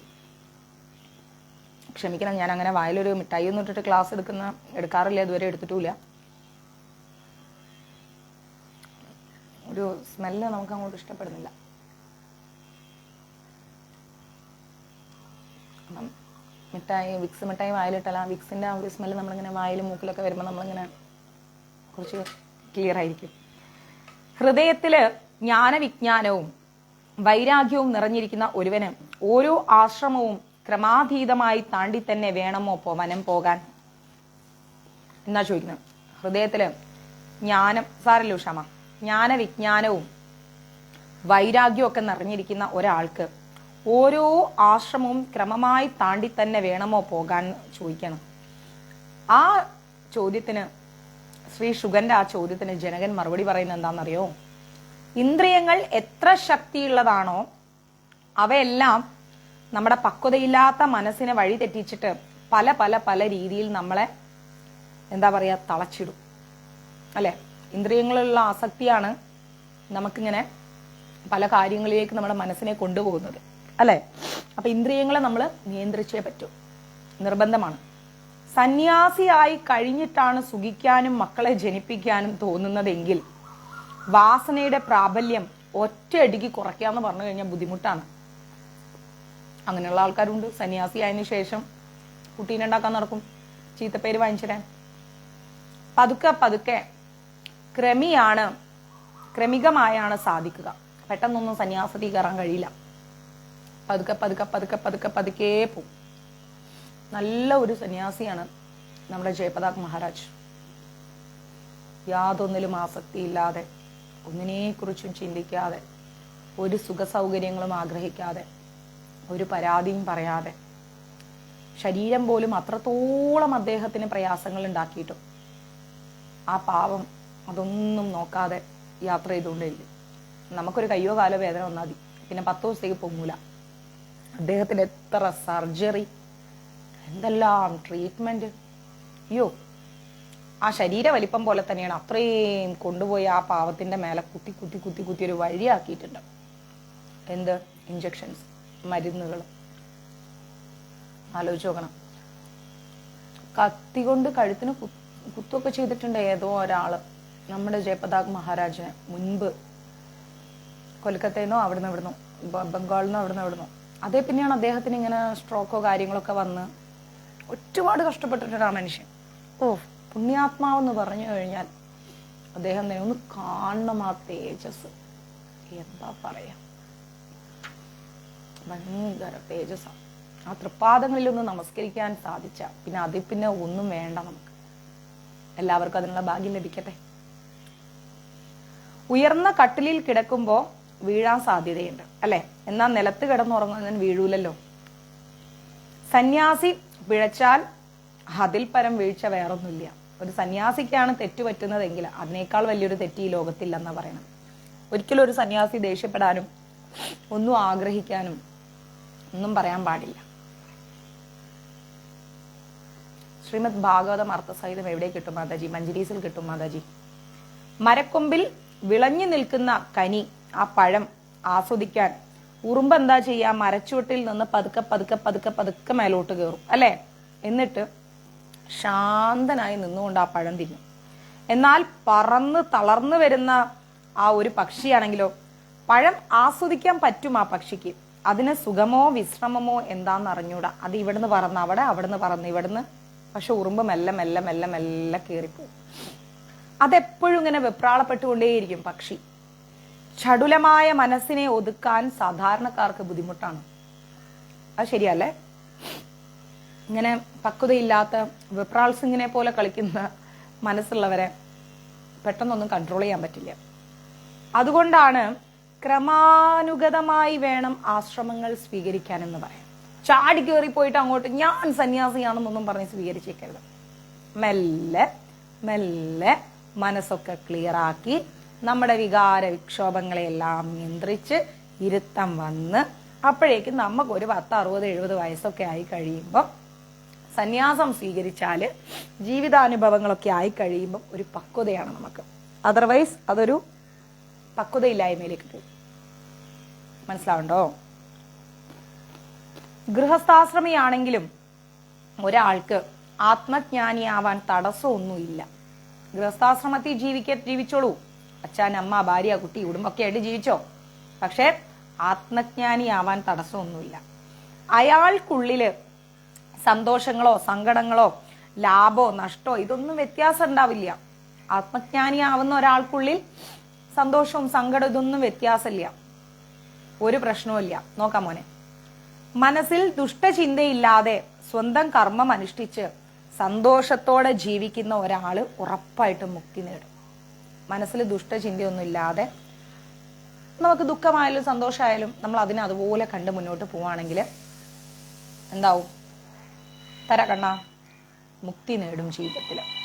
ഞാൻ രാജാവാണെങ്കിലും ഞാൻ ജീവമുക്തനാണ്. ജനകൻ പറയണം, ഞാൻ രാജാവാണ്, ഈ രാജ്യം ഭരിക്കേണ്ട, ഭാര്യയുണ്ട്, മകനുണ്ട്, മക്കളുണ്ട്, എല്ലാവരും ഉണ്ട്. ഞാൻ ജീവമുക്തനാണ്. എനിക്ക് സന്തോഷമാണേലും സങ്കടമാണേലും ഒക്കെ ഒരുപോലെ. പ്രതീക്ഷകളോ ആഗ്രഹങ്ങളും ഒന്നും എൻ്റെ ഉള്ളിലില്ല. എനിക്ക് ആരോടും ദേഷ്യവും ഇല്ല. കാരണം ഞാൻ യാതൊരു കർമ്മത്താലും ഞാനിങ്ങനെ ബന്ധിക്കപ്പെട്ട് കിടക്കുന്നില്ല. എനിക്ക് ആ കർമ്മങ്ങളൊന്നും വേണ്ട. എനിക്ക് ബന്ധനവും ഇല്ല. മാതാജി, മഞ്ജരീസിലൂടെ എന്ത് സാധനം മേടിക്കുകയാണെങ്കിലും അവിടെ ലഭിച്ചതിന് ശേഷമേ ഞാൻ പൈസ കളക്ട് ചെയ്യാറുള്ളൂ. ഇപ്പോഴും ലഭിച്ചതിന്റെ പൈസ പലരോടും കളക്ട് ചെയ്തിട്ടില്ല. കളക്ട് ചെയ്യാൻ സമയമില്ലാത്തതുകൊണ്ടാണ്. മാതാജിക്ക് എന്താ വേണ്ടതെന്നുള്ളത് ഇവിടെ ഇപ്പോൾ ഒരു മെസ്സേജ് ഇടും. നമ്മുടെ അഡ്മിൻസോ അല്ലെങ്കിൽ നമ്മുടെ മഞ്ജരീസ് അംഗങ്ങൾ ആരെങ്കിലും മഞ്ജരീസിന്റെ നമ്പർ മെസ്സേജ് ഇട്ടിരും. അതിലേക്ക് എനിക്ക് വാട്സപ്പ് ചെയ്ത് വെച്ചോളൂ. പിൻകോഡ് മറക്കരുത്. ഞാൻ ഇവിടുന്ന് അയച്ചു തരാം മാതാജിക്ക്. അതിൽ തന്നെ റേറ്റും പറഞ്ഞുതരാം. യാര് அப்பா, நான் இப்பதான் அம்மாட்ட பேசினேன். கிளாஸ் முடிச்சிட்டு நான் எடுத்து கொடுக்கறேன்ப்பா. ஏன் அப்பா நீங்க வந்திருக்கீங்க, ஆண்டியும் பேசுறீங்க? ആ പുറത്തു പോയി, ഞാൻ ഇപ്പോഴാ വന്നത്. ചീത്ത പറഞ്ഞപ്പോൾ അത് ഓടിപ്പോയി. അപ്പാ ആ ഒന്നുമില്ലപ്പാ ഞാൻ വരാ പോയി. പാവം. നിങ്ങൾ വരുന്നു, നിങ്ങളെ ഭാര്യയെ വിളിക്കണമെന്ന് പറയുമ്പോഴത്തേക്ക് അയ്യോ ഞാൻ ഇപ്പോഴാണ് പുറത്തുനിന്ന് വന്നത്, ഞാൻ പോവാന്ന് പറഞ്ഞിട്ട് പോയി. അവർക്ക് നാളെയാണ് ലോണ്. ഇന്ന് 14 15 തീയതി പാവത്തിന് ലോണ്. ഞാൻ എപ്പോഴും 10 തീയതി കൊടുക്കുന്നത്. വരണം, വീട്ടിലേക്ക് വരണം, എനിക്ക് എടുത്ത് വെച്ച് അങ്ങനെ കൊണ്ടുവരാൻ നേരം ഉണ്ടാവില്ല എന്ന് ഞാൻ തന്നെ വിളിച്ച് പറഞ്ഞതാണ്. ചീത്ത പറഞ്ഞപ്പോഴത്തേക്കും അത് ഓടിപ്പോയി. പാവോ. ഷോ ചീത്ത പറയണ്ടായിരുന്നു. ചില നേരം ഞാൻ ഓടിച്ചു വിടും. താഴെയൊക്കെ കണ്ടാൽ ഞാൻ പറയും നിലങ്ങ പാങ്കെന്ന് പറയും. അയ്യോ അമ്മ തയ്യനാവും കിட்ட സണ്ടയ്ക്കില്ല എന്നുകൊണ്ട് ഓടിപ്പോവും. റോഡിലൊക്കെ ഞങ്ങൾ വണ്ടി ഓടിച്ചു പോകുമ്പോൾ ചിലപ്പോൾ ഓപ്പോസിറ്റ് വരും. ഞാൻ പറഞ്ഞാൽ ആഹാ ആരാ അത് എന്നൊക്കെ ചോദിക്കും. ചിരിക്കും അന്നേരം. അപ്പോൾ ജനക മഹാരാജാവ് ഇവിടെ യാതൊരു കർമ്മത്തിലും എന്താ പറയാ ബന്ധിക്കപ്പെട്ട് കിടക്കുന്നില്ല. വിവിധമായിരിക്കുന്ന ഭോഗങ്ങൾ സർവാത്മന കൈകൊണ്ടും പലവിധ കർമ്മങ്ങൾ ഉചിതമായി ചെയ്തും നിനക്കും എന്നെ പോലെ ജീവിക്കാം. ജനക മഹാരാജാവ് പറഞ്ഞു കൊടുക്കാണ്, നല്ല നല്ല കാര്യങ്ങൾ ചെയ്തിട്ട് നല്ല രീതിയിൽ നീ മുന്നോട്ട് പോകൂ, നിനക്കും അതുപോലെ എന്നെ പോലെ ജീവിക്കാം. അദൃശ്യമായതിനെ ബന്ധിപ്പിക്കാൻ ദൃശ്യമായതിന് പഞ്ചഭൂതാത്മകം അത് സാധിക്കില്ല. എന്താ പറയുന്നത്? അദൃശ്യമായതിന് ഒന്നിനെ, ആ ഒരു മായ അത് അദൃശ്യമാണ്. നമ്മൾ എന്തിനാണ് ഇങ്ങനെ അതുമായിട്ട് പിന്നാലെ പോണത്? നമ്മൾ നല്ല പ്രവൃത്തികൾ ചെയ്ത് മുന്നോട്ട് പോയാൽ മതി. നമ്മൾ തെറ്റായ പ്രവൃത്തികളൊന്നും ചെയ്യണ്ട. അനുമാനം കൊണ്ട് മാത്രമേ ആത്മാവിനെ അറിയാൻ പറ്റൂ. നമ്മുടെ മനസ്സിന്റെ ചിന്ത കൊണ്ട് മാത്രമേ ആത്മാവിനെ അറിയാൻ പറ്റൂ. ഇന്ദ്രിയങ്ങൾക്ക് കാണാൻ കഴിയില്ല. അനുമാനം കൊണ്ട് ആത്മാവിനെ അറിയാം. ഓക്കെ, ഇന്ദ്രിയങ്ങൾക്കൊരിക്കലും നമ്മൾ വശപ്പെട്ടു പോവരുത്. ആത്മാവ് നിരഞ്ജനും നിർവികാരവുമാണ്. മനസ്സാണ് സുഖദുഃഖങ്ങൾക്ക് കാരണമാകുന്നത്. അതുപോലെ നിർമ്മലമായാൽ പിന്നെ എല്ലാം ശരിയായി. നമ്മുടെ മനസ്സാണ് സുഖദുഃഖങ്ങളെല്ലാം തേടിപ്പിടിക്കുന്നത് അല്ലെ. അയ്യോ എനിക്ക് സുഖമാണ്, എനിക്ക് ദുഃഖമാണെന്നൊക്കെ മനസ്സിനെയാണ് ചിന്തിപ്പിക്കുന്നത്. നമുക്ക് സുഖമില്ല ദുഃഖമില്ല, നമ്മൾ ഒരുപോലെ പോണു. അങ്ങനെ പോണേ നമുക്ക് ഒരു വിഷമവും ഉണ്ടാവില്ല. അത് നല്ലൊരു സ്റ്റേറ്റ്മെന്റ് ആണ്. ദുഃഖം വന്നാൽ അയ്യോ എനിക്ക് ദുഃഖമാണ്, എനിക്ക് വയ്യേന്ന് പറഞ്ഞുകൊണ്ട് കരഞ്ഞുകൊണ്ടിരിക്കരുത്. സുഖം വന്നാൽ ഹ ഹ ഹ ഹ ഹ എന്ന് പറഞ്ഞ് ചിരിച്ചുകൊണ്ടിരിക്കരുത്. സുഖം വന്നാലും ദുഃഖം വന്നാലും പൂന്താനം തിരുമേനിയെ പോലെ ഇരിക്കണം, കൂറൂരമ്മയെ പോലെ ഇരിക്കണം. നമുക്കൊരു ഒരു വിഷമവും ഇല്ല, ഒരു സങ്കടവും ഇല്ല. എത്ര തീർത്ഥങ്ങളിൽ കുളിച്ചാലും മനസ്സിലെ ചെളി പോവില്ല. മനുഷ്യരുടെയും ബന്ധമോക്ഷങ്ങൾ ദേഹത്തെയോ ജീവാത്മാവിനെയോ ഇന്ദ്രിയങ്ങളെയോ ആശ്രയിച്ചല്ല. മനസ്സിലായില്ലേ? എന്താണ്? ദേഹത്തിനെയോ ജീവാത്മാവിനെയോ ഇന്ദ്രിയനെയോ ഒന്നും ആശ്രയിച്ചുകൊണ്ടല്ല മനുഷ്യ മനസ്സിന്റെ ബന്ധങ്ങളും മോക്ഷങ്ങളും ഒന്നും. നമ്മൾ ഒരേപോലെ മുന്നോട്ട് പോവുക എപ്പോഴും. മറിച്ച് മനസ്സ് മാത്രമാണ് നിദാനം. മനസ്സിനെയാണ് നമ്മൾ കൺട്രോൾ ചെയ്യാൻ പറയുന്നത്. മനസ്സ് കൺട്രോൾ ചെയ്ത് കഴിഞ്ഞാൽ നമുക്ക് എല്ലാം ശരിയായി. നിത്യശുദ്ധ മുക്തമായിരിക്കുന്ന ആത്മാവിനെ ബന്ധിക്കാൻ ആരെ കൊണ്ടും പറ്റില്ല. നമ്മുടെ ആത്മാവിനെ ബന്ധിപ്പിച്ച് നിർത്താൻ ഒന്നിനെ കൊണ്ടും സാധിക്കില്ല. പറ്റും മാതാജി, ശ്രമിക്കുക. ശത്രു മിത്രം തുടങ്ങിയ കാര്യങ്ങളൊക്കെ നമ്മൾ മനസ്സിൽ നിന്ന് അങ്ങോട്ട് കളയാം.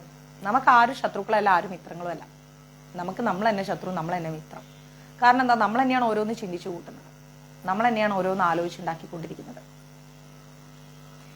ഇതെല്ലാം നമ്മുടെ തോന്നലിൽ നിന്നാണ് വരുന്നത്. മനസ്സിലായോ? എല്ലാം നമ്മുടെ തോന്നലിൽ നിന്നാണ് വരുന്നത്. സകല ജീവജാലങ്ങളിലെയും ആത്മാവ് ഒന്നാണെന്ന് കണ്ടാൽ പിന്നെ ഒന്നിനും നമുക്ക് ഒന്നിനോടൊരു വെറുപ്പും ദേഷ്യം. ഇപ്പൊ ഒരു ഉറുമ്പ് പോവാണെങ്കിൽ അതിനും ഒരു ആത്മാവുണ്ട്, ഒരു ജീവാത്മാവുണ്ട് അല്ലേ? നമ്മൾ അടുത്ത ജന്മം ഉറുമ്പാവില്ല എന്ന് എന്താ ഉറപ്പ്? നമ്മുടെ കയ്യിലിരിപ്പ് പോലെ ഇരിക്കും. ഒരു കാക്ക വന്നു കഴിഞ്ഞാൽ, അല്ലെ ഒരു കോഴി പോവാണ്, പിടിച്ചു കൊണ്ടുവന്ന് അതിനെ കറി എടുത്ത് വെച്ച് തിന്നുമ്പം നമ്മൾ ആലോചിക്കണം അതും ഒരു ജീവാത്മാവാണ്. ഒരു മീനെ പിടിച്ചുകൊണ്ട് വന്ന് നമ്മൾ കറി വെക്കുമ്പോൾ ആലോചിക്കണം അതും ഒരു ജീവാത്മാവാണ്, അതിനെ കൊന്ന് അതിന്റെ ശരീരം തിന്നാണ്. അപ്പൊ ഇങ്ങനെയുള്ള ചിന്തകളൊക്കെ മാറ്റി ജീവിക്കാനുള്ളതിനെയൊക്കെ ജീവിക്കാൻ വിട്. നമുക്ക് തിന്നാനുള്ള ഭഗവാൻ പറഞ്ഞിട്ടുണ്ട് ഇന്ന സാധനം തിന്നാ മതി, അതും തിന്ന് മിണ്ടാണ്ടിരുന്നാ പോരെ. അല്ലാണ്ട് 4 കാലിൽ ഓടുന്നു 2 കാലിൽ ഓടുന്നതിനൊക്കെ പറക്കുന്നതിനൊക്കെ പിടിച്ച് തിന്നാൻ നോക്കിക്കഴിഞ്ഞാൽ ഒരുപാട് തെറ്റുകളാണ് നമ്മൾ ചെയ്യുന്നത്. മനസ്സിലായില്ലേ? അപ്പൊ അതിൽ നിന്നൊക്കെ മാറുക. ജീവൻ ബ്രഹ്മമാകുന്നു. എല്ലാ ജീവനെയും നമ്മൾ ജീവിക്കാൻ വിടണം. നമ്മളായിട്ട് ഒന്നിനെയും പിടിച്ച് തിന്നാനും കൊല്ലാനും നിൽക്കരുത്. ഞാൻ ബ്രഹ്മമാകുന്നു. സംസാരത്തിൽ മുഴുകുമ്പോഴാണ് ഭേദബുദ്ധി ഉണ്ടാവുന്നത്. അതായത് ഈ ലോകത്തിനോട് നമുക്കൊരു ആകർഷണം തോന്നുമ്പോഴാണ് ഞാൻ മനുഷ്യനും എനിക്ക് തിന്നാനുള്ളതാണ് കോഴി ആടും താറാവെന്നും പറഞ്ഞുള്ള ഒരു വ്യത്യാസം നമുക്ക് ഫീൽ ചെയ്യുന്നത്. അതുകൊണ്ട് ഈ സംസാര ലോകത്ത് നമ്മൾ കണക്റ്റ് ആവണ്ട. ഞാൻ ജീവിക്കുന്നു, എനിക്ക് ജീവിക്കുമ്പോൾ തിന്നാനുള്ള, എന്റെ ജീവൻ നിലനിർത്താനുള്ളത് ഭഗവാൻ സസ്യലതാദികളെല്ലാം പറഞ്ഞു വെച്ചിട്ടുണ്ട്. അതെല്ലാം മേടിച്ച് തിന്നെ, ബാക്കിയെല്ലാം ജീവിക്കാനുള്ളതാണ്, അതെല്ലാം ജീവിച്ചു തീരട്ടെ എന്ന് അങ്ങോട്ടേക്ക് നമ്മൾ ഇങ്ങനെ പോവാ. എന്തൊറ്റപ്പെടല്? ഒരു ഒറ്റപ്പെടലും ഇല്ല മാതാജി. നമ്മളെല്ലാവരും ഒറ്റയ്ക്കാ മാതാജി. മാതാജി ജനിക്കുന്ന സമയത്ത്, ഞാൻ ജനിക്കുന്ന സമയത്ത് നമ്മൾ ആരെങ്കിലുമൊക്കെ കൂട്ടുപിടിച്ചുകൊണ്ടാണോ വന്നത്? ഒരിക്കലും അല്ല. ഇരട്ട കുട്ടികളാണെങ്കിലും ഒറ്റ സമയം കൊണ്ട് പുറത്തു വരൂലല്ലോ, പിന്നാലെയല്ലേ വരിക. നമ്മൾ എന്നും ഒറ്റയ്ക്കാ മാതാജി. നമ്മൾ മരിച്ചു കഴിയുമ്പം നമ്മളെ കത്തിക്കാൻ കൊണ്ടുപോകുന്നവരെല്ലാരും വരും. കത്തിക്കൊണ്ടിരിക്കുമ്പോഴത്തേക്ക് ആ കത്തിക്കുന്ന ആൾ മാത്രമേ ഉണ്ട്, അയാൾ പോലും സൈഡിൽ എവിടെയും വെള്ളമടിച്ച് കിടന്നുറങ്ങും അല്ലേ. പിന്നെ എന്തോത്തിന് മാതാജി നമ്മൾ ഓരോരുത്തരെ കൂട്ടുപിടിക്കുന്നത്? ഈ കൂട്ടുപിടിക്കുന്നവരൊക്കെ നമ്മളെ സ്നേഹിക്കുന്നത് എന്താ ഉറപ്പ്? നമ്മുടെ മുഖത്ത് ഒന്ന് പൊള്ളി കഴിഞ്ഞാൽ തീരുന്ന ബന്ധേ ഉള്ളൂ ഭർത്താവുമായിട്ടുള്ളത് അല്ലെ. ഒന്ന് തളർന്ന് കിടന്നു കഴിഞ്ഞാൽ തീരുന്ന ബന്ധേ ഉള്ളൂ. ഒന്ന് പ്രായമായി കഴിഞ്ഞ് തീരെ ഒന്നും കേൾക്കുന്നില്ല, പറയുന്നില്ല എന്നുണ്ടെങ്കിൽ അവിടെ തീരുന്നതേ ഉള്ളൂ മക്കളുമായിട്ടുള്ള ബന്ധം അല്ലെ. സാരല്ലേ രമണൻ പ്രഭു, ബാക്കി കേട്ടാ മതി. ഇന്നലെ ഞാൻ എവിടെയോ ഒരു സംഭവം വായിച്ചു. ഒരു അച്ഛൻ, 90 വയസ്സായ ഒരു അച്ഛൻ ഇങ്ങനെ ഉമ്മറത്ത് ഇരുന്നിട്ട് പുസ്തകം വായിക്കുക. അപ്പൊ ഒരു കുരുവി വന്ന് ബഹളം ഉണ്ടാക്കി. അപ്പൊ അച്ഛന് കേൾവി ശക്തി കുറച്ച് കുറവാ. അപ്പൊ മോനോട് ചോദിച്ചു, മോനെ എന്താ അവിടെ ഒരു ശബ്ദം പോലെ കേൾക്കുന്നുണ്ടല്ലോ, എന്താ അതെന്ന് ചോദിച്ചു. അപ്പം മോൻ പറഞ്ഞു, അത് കുരുവിയാണ് അച്ഛാന്ന് ചോദിച്ചു. വീണ്ടും ചോദിച്ചു, എന്താ മോനെ ആ ശബ്ദം? അപ്പം മോൻ പറഞ്ഞു, അത് കുരുവിയാണ് അച്ഛാ. അച്ഛന് കേട്ടില്ല. മോനെ എന്താ അവിടെ ഒരു ഒച്ച? അത് കുരുവിയാണ് അച്ഛാ. ശബ്ദം മാറി മോന്റെ. വീണ്ടും അച്ഛൻ പറഞ്ഞു, അതെന്താ മോനെ ശബ്ദം? കുരുവിയാന്ന് പറഞ്ഞില്ലേ നിങ്ങളോട്? മിണ്ടായിരുന്നൂടെ? നിങ്ങൾക്ക് എത്ര പ്രാവശ്യം നിങ്ങളോട് ഇങ്ങനെ പറഞ്ഞുകൊണ്ടിരിക്കണം? എപ്പൊ നോക്കിയാലും ഇങ്ങനെ ചെവി കേൾക്കുന്നില്ല, മിണ്ടായിരിക്കും അച്ഛ അവിടെ. മനുഷ്യരുടെ ബുദ്ധിമുട്ടിപ്പിക്കാൻ വേണ്ടിയിട്ട് മോനൊരു 10 ചാട്ടം. അപ്പൊ അച്ഛന് കേട്ട്. മോന്റെ മുഖഭാവമൊക്കെ മാറിയപ്പം അച്ഛന് കേട്ട്. ഉടനെ അച്ഛൻ എന്ത് ചെയ്തു എന്നറിയോ? ഒരു ഡയറി എടുത്തിട്ട് മോന്റെ കയ്യിൽ അങ്ങ് കൊടുത്തു. മോനെ വായിക്കുന്നു. അതിൽ നോക്കുകയാണ്, മോൻ വായിക്കുകയാണ്. എന്താണ്? അച്ഛൻ പണ്ട് മോൻ കുഞ്ഞായിരിക്കുമ്പം മോന്റെ കയ്യും പിടിച്ചു പോകുമ്പം ഒരു കുരുവിയെ കണ്ടപ്പം മോൻ ചോദിച്ചു, എന്താണ്? ഡയറി എടുത്ത് കാണിച്ചു. അച്ഛൻ എഴുതി വെച്ച ഡയറിയാണത്. മോൻ ചോദിച്ചു, എന്താ അച്ഛാ അത്? അതൊരു കുരുവിയാ കുഞ്ഞാ എന്ന് പറഞ്ഞു. അച്ഛാ അതെന്താ? കുരുവിയാ മോനെ എന്ന് പറഞ്ഞു. എന്താ അച്ഛാ അത്? മോനെ അത് പറക്കുന്ന ഒരു കുരുവിയാണ്, അതിങ്ങനെ പറന്നു പോകും, ഇതൊക്കെ കിളികളാണ്. അങ്ങനെ അങ്ങനെ അങ്ങനെ മോൻ കുറേ പ്രാവശ്യം ചോദിച്ചു. അച്ഛൻ 10, 16, 20 പ്രാവശ്യം ഇതങ്ങ് പറഞ്ഞു കൊടുത്തിട്ട് പറഞ്ഞു, നിന്നെ കൊണ്ട് ഞാൻ തോറ്റെന്ന് പറഞ്ഞ് അവനെ കെട്ടിപ്പിടിച്ചൊരു ഉമ്മയും കൊടുത്തു. ഇത് അച്ഛൻ അതുപോലെ എഴുതി വെച്ചു. അപ്പൊ അച്ഛൻ പറഞ്ഞു, മോനെ ഞാനൊരു 4, 5 പ്രാവശ്യം ചോദിച്ചപ്പോൾ നിനക്ക് ദേഷ്യം വന്നു. 10, 16, 20 പ്രാവശ്യം നീ ഇത് ചോദിച്ചപ്പോൾ ഞാൻ നിനക്ക് ഇത് അത്രയും പ്രാവശ്യം പറഞ്ഞു തന്നിട്ട് കെട്ടിപ്പിടിച്ച് ഉമ്മ വെച്ചില്ലേ മോനെ? ഇത് കേട്ടപ്പോൾ മോൻ കരയാൻ തുടങ്ങി. ഞാനത് വായിച്ചപ്പോൾ എൻ്റെ സഞ്ജുവിനെയാണ് ഓർത്തത്. സഞ്ജു പണ്ട് ചെറുപ്പത്തിൽ കഥ പറയാൻ വലിയ ഇഷ്ടമാണ്. ഞാൻ കിടത്തി അവനെ കഥ പറഞ്ഞു കൊടുക്കും. അവന് കഥ കേൾക്കാൻ വലിയ ഇഷ്ടമാണ്. ഇപ്പോഴും അതെ, രാത്രിയായപ്പോൾ മമ്മി ഒരു കഥ പറഞ്ഞാന്ന് പറയും. അപ്പം ഞാൻ ഈ ഭാഗവതം, ഗീത അതൊക്കെ പറഞ്ഞു കൊടുക്കാം. ആളതെല്ലാം കേട്ട് കിടക്കും. അങ്ങനെ ആള് കഥ പറഞ്ഞുതരും എനിക്ക് രാത്രി. ഒരു വയസ്സൊക്കെ ഉണ്ടാവുന്ന സമയത്ത് സംസാരിച്ച് തുടങ്ങി കുറച്ച് കഴിഞ്ഞപ്പോൾ ആൾക്ക് ഒറ്റ ലൈനേ അറിയും കഥ പറഞ്ഞുതരാൻ. മമ്മി ഒരു സിംഹം ഇല്ലേ? ഒരു സിംഹം ഇല്ലേ മമ്മി? ഒരു സിംഹം ഇല്ലേ മമ്മി? ഒരു സിംഹം. ഇതാണ് അവൻ്റെ കഥ. എന്നിട്ട് അവൻ എൻ്റെ കണ്ണും ചെവിയൊക്കെ തോണ്ടി വെക്കും ഞാൻ ഉറങ്ങിയോന്ന്. അപ്പം അതേപോലെ നമ്മൾ ഈ കഥ കേട്ട് കിടക്കുന്നത്, നമ്മൾ എത്രമാത്രം ക്ഷമയോടെയാണ് നമ്മുടെ മക്കളെ ട്രീറ്റ് ചെയ്യുന്നത്. പക്ഷെ നമുക്ക് പ്രായമായി കഴിഞ്ഞാൽ ആ മക്കളൊന്നും നമ്മളെ ട്രീറ്റ് ചെയ്യൂല അല്ലേ. അപ്പോൾ അതേപോലെ അവൻ എൻ്റെ മൂക്കിൽ വരെ കൈയിട്ട് വെക്കും എന്നെ എഴുന്നേൽപ്പിക്കാൻ. എൻ്റെ ചെവിയിൽ കൈയിട്ട് കുത്തും, എൻ്റെ കണ്ണ് തോണ്ടും, കണ്ണിൻ്റെ ഈ മേട പിടിച്ച് വലിക്കും. എന്നാലും ഞാൻ എല്ലാം സഹിച്ചിങ്ങനെ ഇരിക്കും. എന്നിട്ട് ഞാൻ ഇപ്പം പറയും, എടാ ഹരിക്കൊമ്പൻ്റെ കാലിലടി പെട്ടതും നിന്റെ കൂട്ടത്തിൽ കിടന്നതും ഒരിക്കലും ഞാൻ മറക്കില്ലടാ എന്ന് പറയും. അപ്പം അവൻ ചിരിക്കും. ഇപ്പം അവൻ വന്നു കഴിഞ്ഞാൽ ഞാൻ എന്ത് ചെയ്യുന്നറിയും? എൻ്റെ കൂട്ടത്തിൽ കിടക്കുമ്പോൾ ഞാനും അവനെ തോണ്ടും. Mummy മിണ്ടായിരിക്കും mummy. ഞാൻ വിടൂല. പണ്ട് നീ എന്നെ ഇങ്ങനെയല്ലടാ ദ്രോഹിച്ചത്, നീ അനുഭവിക്കണോടാ. എന്നിട്ട് ഞാൻ അവനെ മമ്മി എന്ന് വിളിക്കും. മമ്മി ഒരു സിംഹം ഇല്ലേ മമ്മി? ഒരു സിംഹം. അപ്പൊ എന്നോട് എന്താണ് മമ്മി ഉറങ്ങാൻ വിട്. ഞാൻ പറഞ്ഞു, നീ എന്നോട് ഇങ്ങനെയല്ലേ ചെയ്തത്, അനുഭവിടാ അനുഭവി. വരൂ അവൻ, ഞാൻ കാണിച്ചു തരാം. ഇപ്പൊ അവൻ മമ്മിയും ഞാൻ മോളുമാണ്, ആ രീതിയിലാണ്. അങ്ങനെയാ പറയാ. അപ്പം അതുപോലെ അവൻ എന്ത് ചെയ്യുന്നറിയോ, ചില സമയത്ത് ഇവിടെ വന്നു കഴിഞ്ഞാല് ചോറൊക്കെ ഞാൻ എടുക്കുമ്പോൾ ഞാൻ പറയും മതി, അങ്ങനെ പറയരുത്, തിന്നു തിന്നു. ഞാൻ ചോദിക്കും നിനക്ക് എന്താടാ, എനിക്ക് മതിയായിട്ടല്ലേ? പറ്റൂല, പണ്ട് മോള് സർലാക്ക് എന്നെ കൊണ്ട് ഇങ്ങനല്ലേ വായിക്കകത്ത് കുത്തി കയറ്റിയത്, മോള് തിന്നിട്ട് പോയാ മതി, തിന്ന് മോളെ തിന്ന് എന്ന് പറഞ്ഞ അവൻ തന്നെ എടുത്ത് ഉണ്ടാക്കി എന്റെ വായിലിടും. തിന്ന് എന്നിട്ട് പറയുന്ന ആനയൂട്ട് നടത്തുന്ന പോലെ എന്റെ കുഞ്ഞു വായിക്കകത്ത് മമ്മി വലിയ ചോറ് വെച്ചിരുന്നു, ഇനി മമ്മിയെ ഞാൻ ഊട്ടുന്നു. അപ്പം അങ്ങനെയൊക്കെയാണ് നമ്മൾ കുട്ടികളായിട്ട് ട്രീറ്റ് ചെയ്യുന്നത്. അപ്പൊ നമ്മളെപ്പോഴും നമ്മുടെ അച്ഛനമ്മമാരോടും കുട്ടികളോടും എല്ലാരോടും നമ്മൾ എന്ത് ചെയ്യണം, ആ ഒരു എന്താ പറയാ ഫ്രണ്ട്ലി മൈൻഡ് അത് നമ്മൾ കീപ്പ് ചെയ്യാൻ ശ്രമിക്കണം. അപ്പോൾ ഇവിടെ നമ്മൾ എന്നും മനസ്സിലാക്കണം, നമ്മൾ എന്നും ഒറ്റയ്ക്കാണ്. ഈ സന്തോഷങ്ങളും ഈ കളിയും ചിരിയൊക്കെ അവന്റെ ലൈഫിൽ ഒരു പെണ്ണ് വരുന്നത് വരെ മാത്രമേ ഉള്ളൂ. പിന്നെ അവൻ എന്നെ ഊട്ടിക്കാൻ വന്ന അവൾ അവിടെ നിന്ന് ഒരു നോട്ടാ, അതോടുകൂടി എന്റെ മകന്റെ സമാധാനം പോകും. അതുകൊണ്ട് തന്നെ ഞാൻ പറഞ്ഞിട്ടുണ്ട്, എനിക്ക് സന്യസിക്കാനാണ് ഇഷ്ടം. ദൈവത്തോർത്ത് കെട്ടിക്കഴിഞ്ഞ് എന്നെ ശല്യം ചെയ്യാൻ വന്നേക്കരുത്. എനിക്ക് തീരെ ഇഷ്ടമല്ല നീ എൻ്റെ കൂടെ വന്ന് താമസിക്കുന്നതെന്ന്. എനിക്ക് കുറച്ച് ജപിക്കണം, വായിക്കണം, യാത്രകൾ പോകണം. അപ്പൊ നിനക്കും നിന്റെ കെട്ടികൾക്കും കൂടെ ഒരു ഫ്ലാറ്റ് എടുത്തിട്ട് നിങ്ങളായി നിങ്ങളുടെ പാടായി. കാരണം നമ്മൾ ചെറുപ്പത്തിലേ അങ്ങനെ ട്രീറ്റ് ചെയ്ത് കഴിഞ്ഞാൽ അവരെ ഉള്ളിൽ ഒരു തോന്നൽ വരും, ആ മമ്മിക്ക് അങ്ങനെ ഒരു ലൈഫാണ് ഇഷ്ടം, അതുകൊണ്ട് മമ്മി അങ്ങനെ പോകുന്നു, നമ്മൾ മമ്മിയെ ഡിസ്റ്റർബ് ചെയ്യേണ്ട, വല്ല ഓണോ വിഷുവോ വല്ല ഒക്കെ വരുമ്പോൾ മമ്മിയെ ചെന്ന് കാണാമെന്ന്. അതർവൈസ് എന്താ പറ്റുകയെന്നറിയോ, അവന്റെ കല്യാണം കഴിഞ്ഞ് അവൻ ഭാര്യയായിട്ട് ജീവിക്കുമ്പോൾ ആ പെണ്ണിന്റെ മുഖവും കണ്ണും മൂക്കും ഒക്കെ കണ്ടിട്ടായിരിക്കണം ചിലപ്പോൾ ഞാൻ പോകേണ്ടി വരുന്നത്. അപ്പൊ അവൻ അത് ഏറ്റവും വലിയ വിഷമായി മാറും. അയ്യോ എൻ്റെ മമ്മി അവൾ അങ്ങനെ കാണിച്ചിട്ടല്ലേ എൻ്റെ മമ്മി പോയത് എന്നുള്ളൊരു സങ്കടം വന്നാൽ പിന്നെ അവരെ ദാമ്പത്യം കൊളായി പോകും. അപ്പൊ നമ്മൾ അതിന് മുമ്പേ ഒരു പ്രിക്കോഷൻ അങ്ങോട്ടേക്ക് എടുത്തിടുക. അതാണ് ഞാൻ ചെയ്യുന്നത്. അങ്ങനെ ഇല്ലാതിരുന്നാൽ, അങ്ങനെ ഒരു മുഖം എനിക്ക് കാണിക്കാതിരുന്നാൽ സന്തോഷം. സപ്പോസ് കാണിച്ചാൽ നമ്മൾ എന്ത് ചെയ്യും? അപ്പം മുൻവിധിയോടുകൂടി നമ്മൾ ജീവിക്കുക. നമ്മുടെ ജീവിതത്തിൽ ആരും ഉണ്ടാവില്ല എന്നൊരു മുൻവിധിയോടുകൂടി ഓടുന്ന പട്ടിക്ക് ഒരു മുഴം മുന്നേ എന്നുള്ള പോലെ നമ്മൾ മുന്നോട്ട് ജീവിക്കുക. നമ്മളെ ആരും ഒന്നും ചെയ്യാനും നോക്കാനൊന്നും പോണില്ല, ആരും ഉണ്ടാവില്ല നമ്മുടെ കൂടെ, നമ്മൾ മാത്രമേ ഉണ്ടാവൂ. ഞാൻ എങ്ങനെ പഠിപ്പിച്ചു, ഞാൻ എങ്ങനെ വളർത്തി, ഇങ്ങനെയൊന്നും ചിന്തിച്ചിട്ട് ഒരു പ്രയോജനവും ഇല്ല. നാളത്തെ തലമുറയ്ക്ക് ജീവിക്കാൻ വേണ്ടി നമ്മൾ അവർക്ക് അങ്ങ് എന്താ പറയാ മുന്നോട്ട് ഇട്ട് കൊടുക്കുക ജീവിതം. എന്തിനാ നമ്മൾ അവരെ പിന്നാലെ പോണത്? അതിന്റെ ആവശ്യമൊന്നുമില്ല. ഓക്കെ, അപ്പോ അവിദ്യ വിദ്യയോ ഭേദം ത്യജിച്ചുളവാക്കുന്ന ഏകാത്മകയാണ്. അതായത് നമ്മൾ എപ്പോഴും അവിദ്യ, അറിവില്ലായ്മയെ നമ്മൾ വിദ്യ കൊണ്ട് ജയിക്കണം, അല്ലെ? അത് നമ്മൾ കുറെ പാഠപുസ്തകങ്ങളിൽ നിന്നല്ല, നമ്മൾ ഓരോരുടെ ജീവിതങ്ങളിൽ നിന്ന് നമ്മൾ പഠിക്കണം. ഓരോ ജീവിതങ്ങളിൽ നിന്നും നമ്മൾ പഠിക്കണം.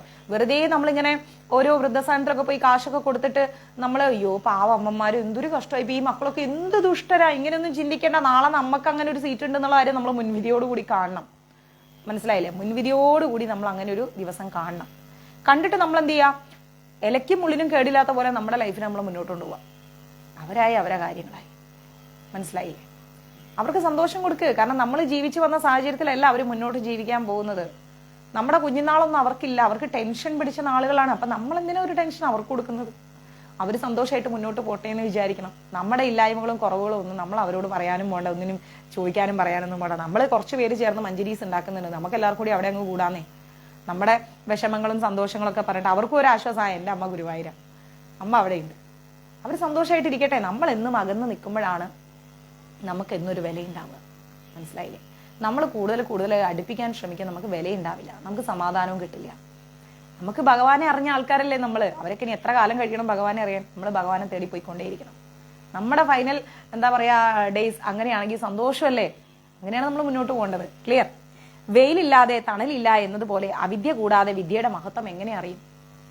വെയില് കൊണ്ടവന് മാത്രമേ തണലിന്റെ മഹാത്മ്യം അറിയൂ, അല്ലെ? അതുപോലെ അനുഭവിച്ച നമുക്കേ അറിയൂ മുന്നോട്ട് നമ്മുടെ ജീവിതം എങ്ങനെയായി തീരണം എന്നുള്ളത്. അപ്പൊ നമ്മൾ എന്നും മനസ്സിലാക്കേണ്ടത്, വിദ്യയുടെ മഹത്വം അറിയണമെങ്കിൽ നമുക്ക് അറിവില്ലായ്മ വേണം. അറിവില്ലായ്മ ഉണ്ടെങ്കിലേ വിദ്യയുടെ മഹത്വം അറിയും. ഇംഗ്ലീഷ് അറിയാത്തവന് മാത്രമേ അമേരിക്കയിൽ പോയാൽ അതിന്റെ ബുദ്ധിമുട്ട് മനസ്സിലാവും. എനിക്ക് എന്റെ കുഞ്ഞുങ്ങളെ പിരിയാൻ വയ്യാന്ന് കെട്ടിപ്പിടിച്ചോണ്ട് അവിടെ ഇരുന്നു. കുഞ്ഞുങ്ങൾ നാളെ പിരിയുമ്പോൾ മനസ്സിലാവും കേട്ടോ.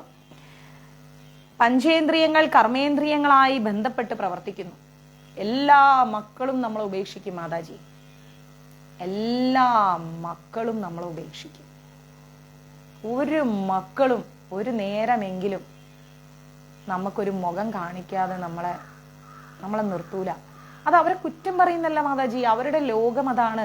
ഇപ്പൊ ഏതെങ്കിലും അമ്മമാർക്ക് സ്വന്തം മക്കളെ ഉപേക്ഷിക്കാൻ ഇഷ്ടമുണ്ടോ? എനിക്കിഷ്ടമുണ്ടോ? ഇല്ല. പക്ഷെ നമ്മൾ അവരെ ജീവിതം നോക്കണ്ടേ?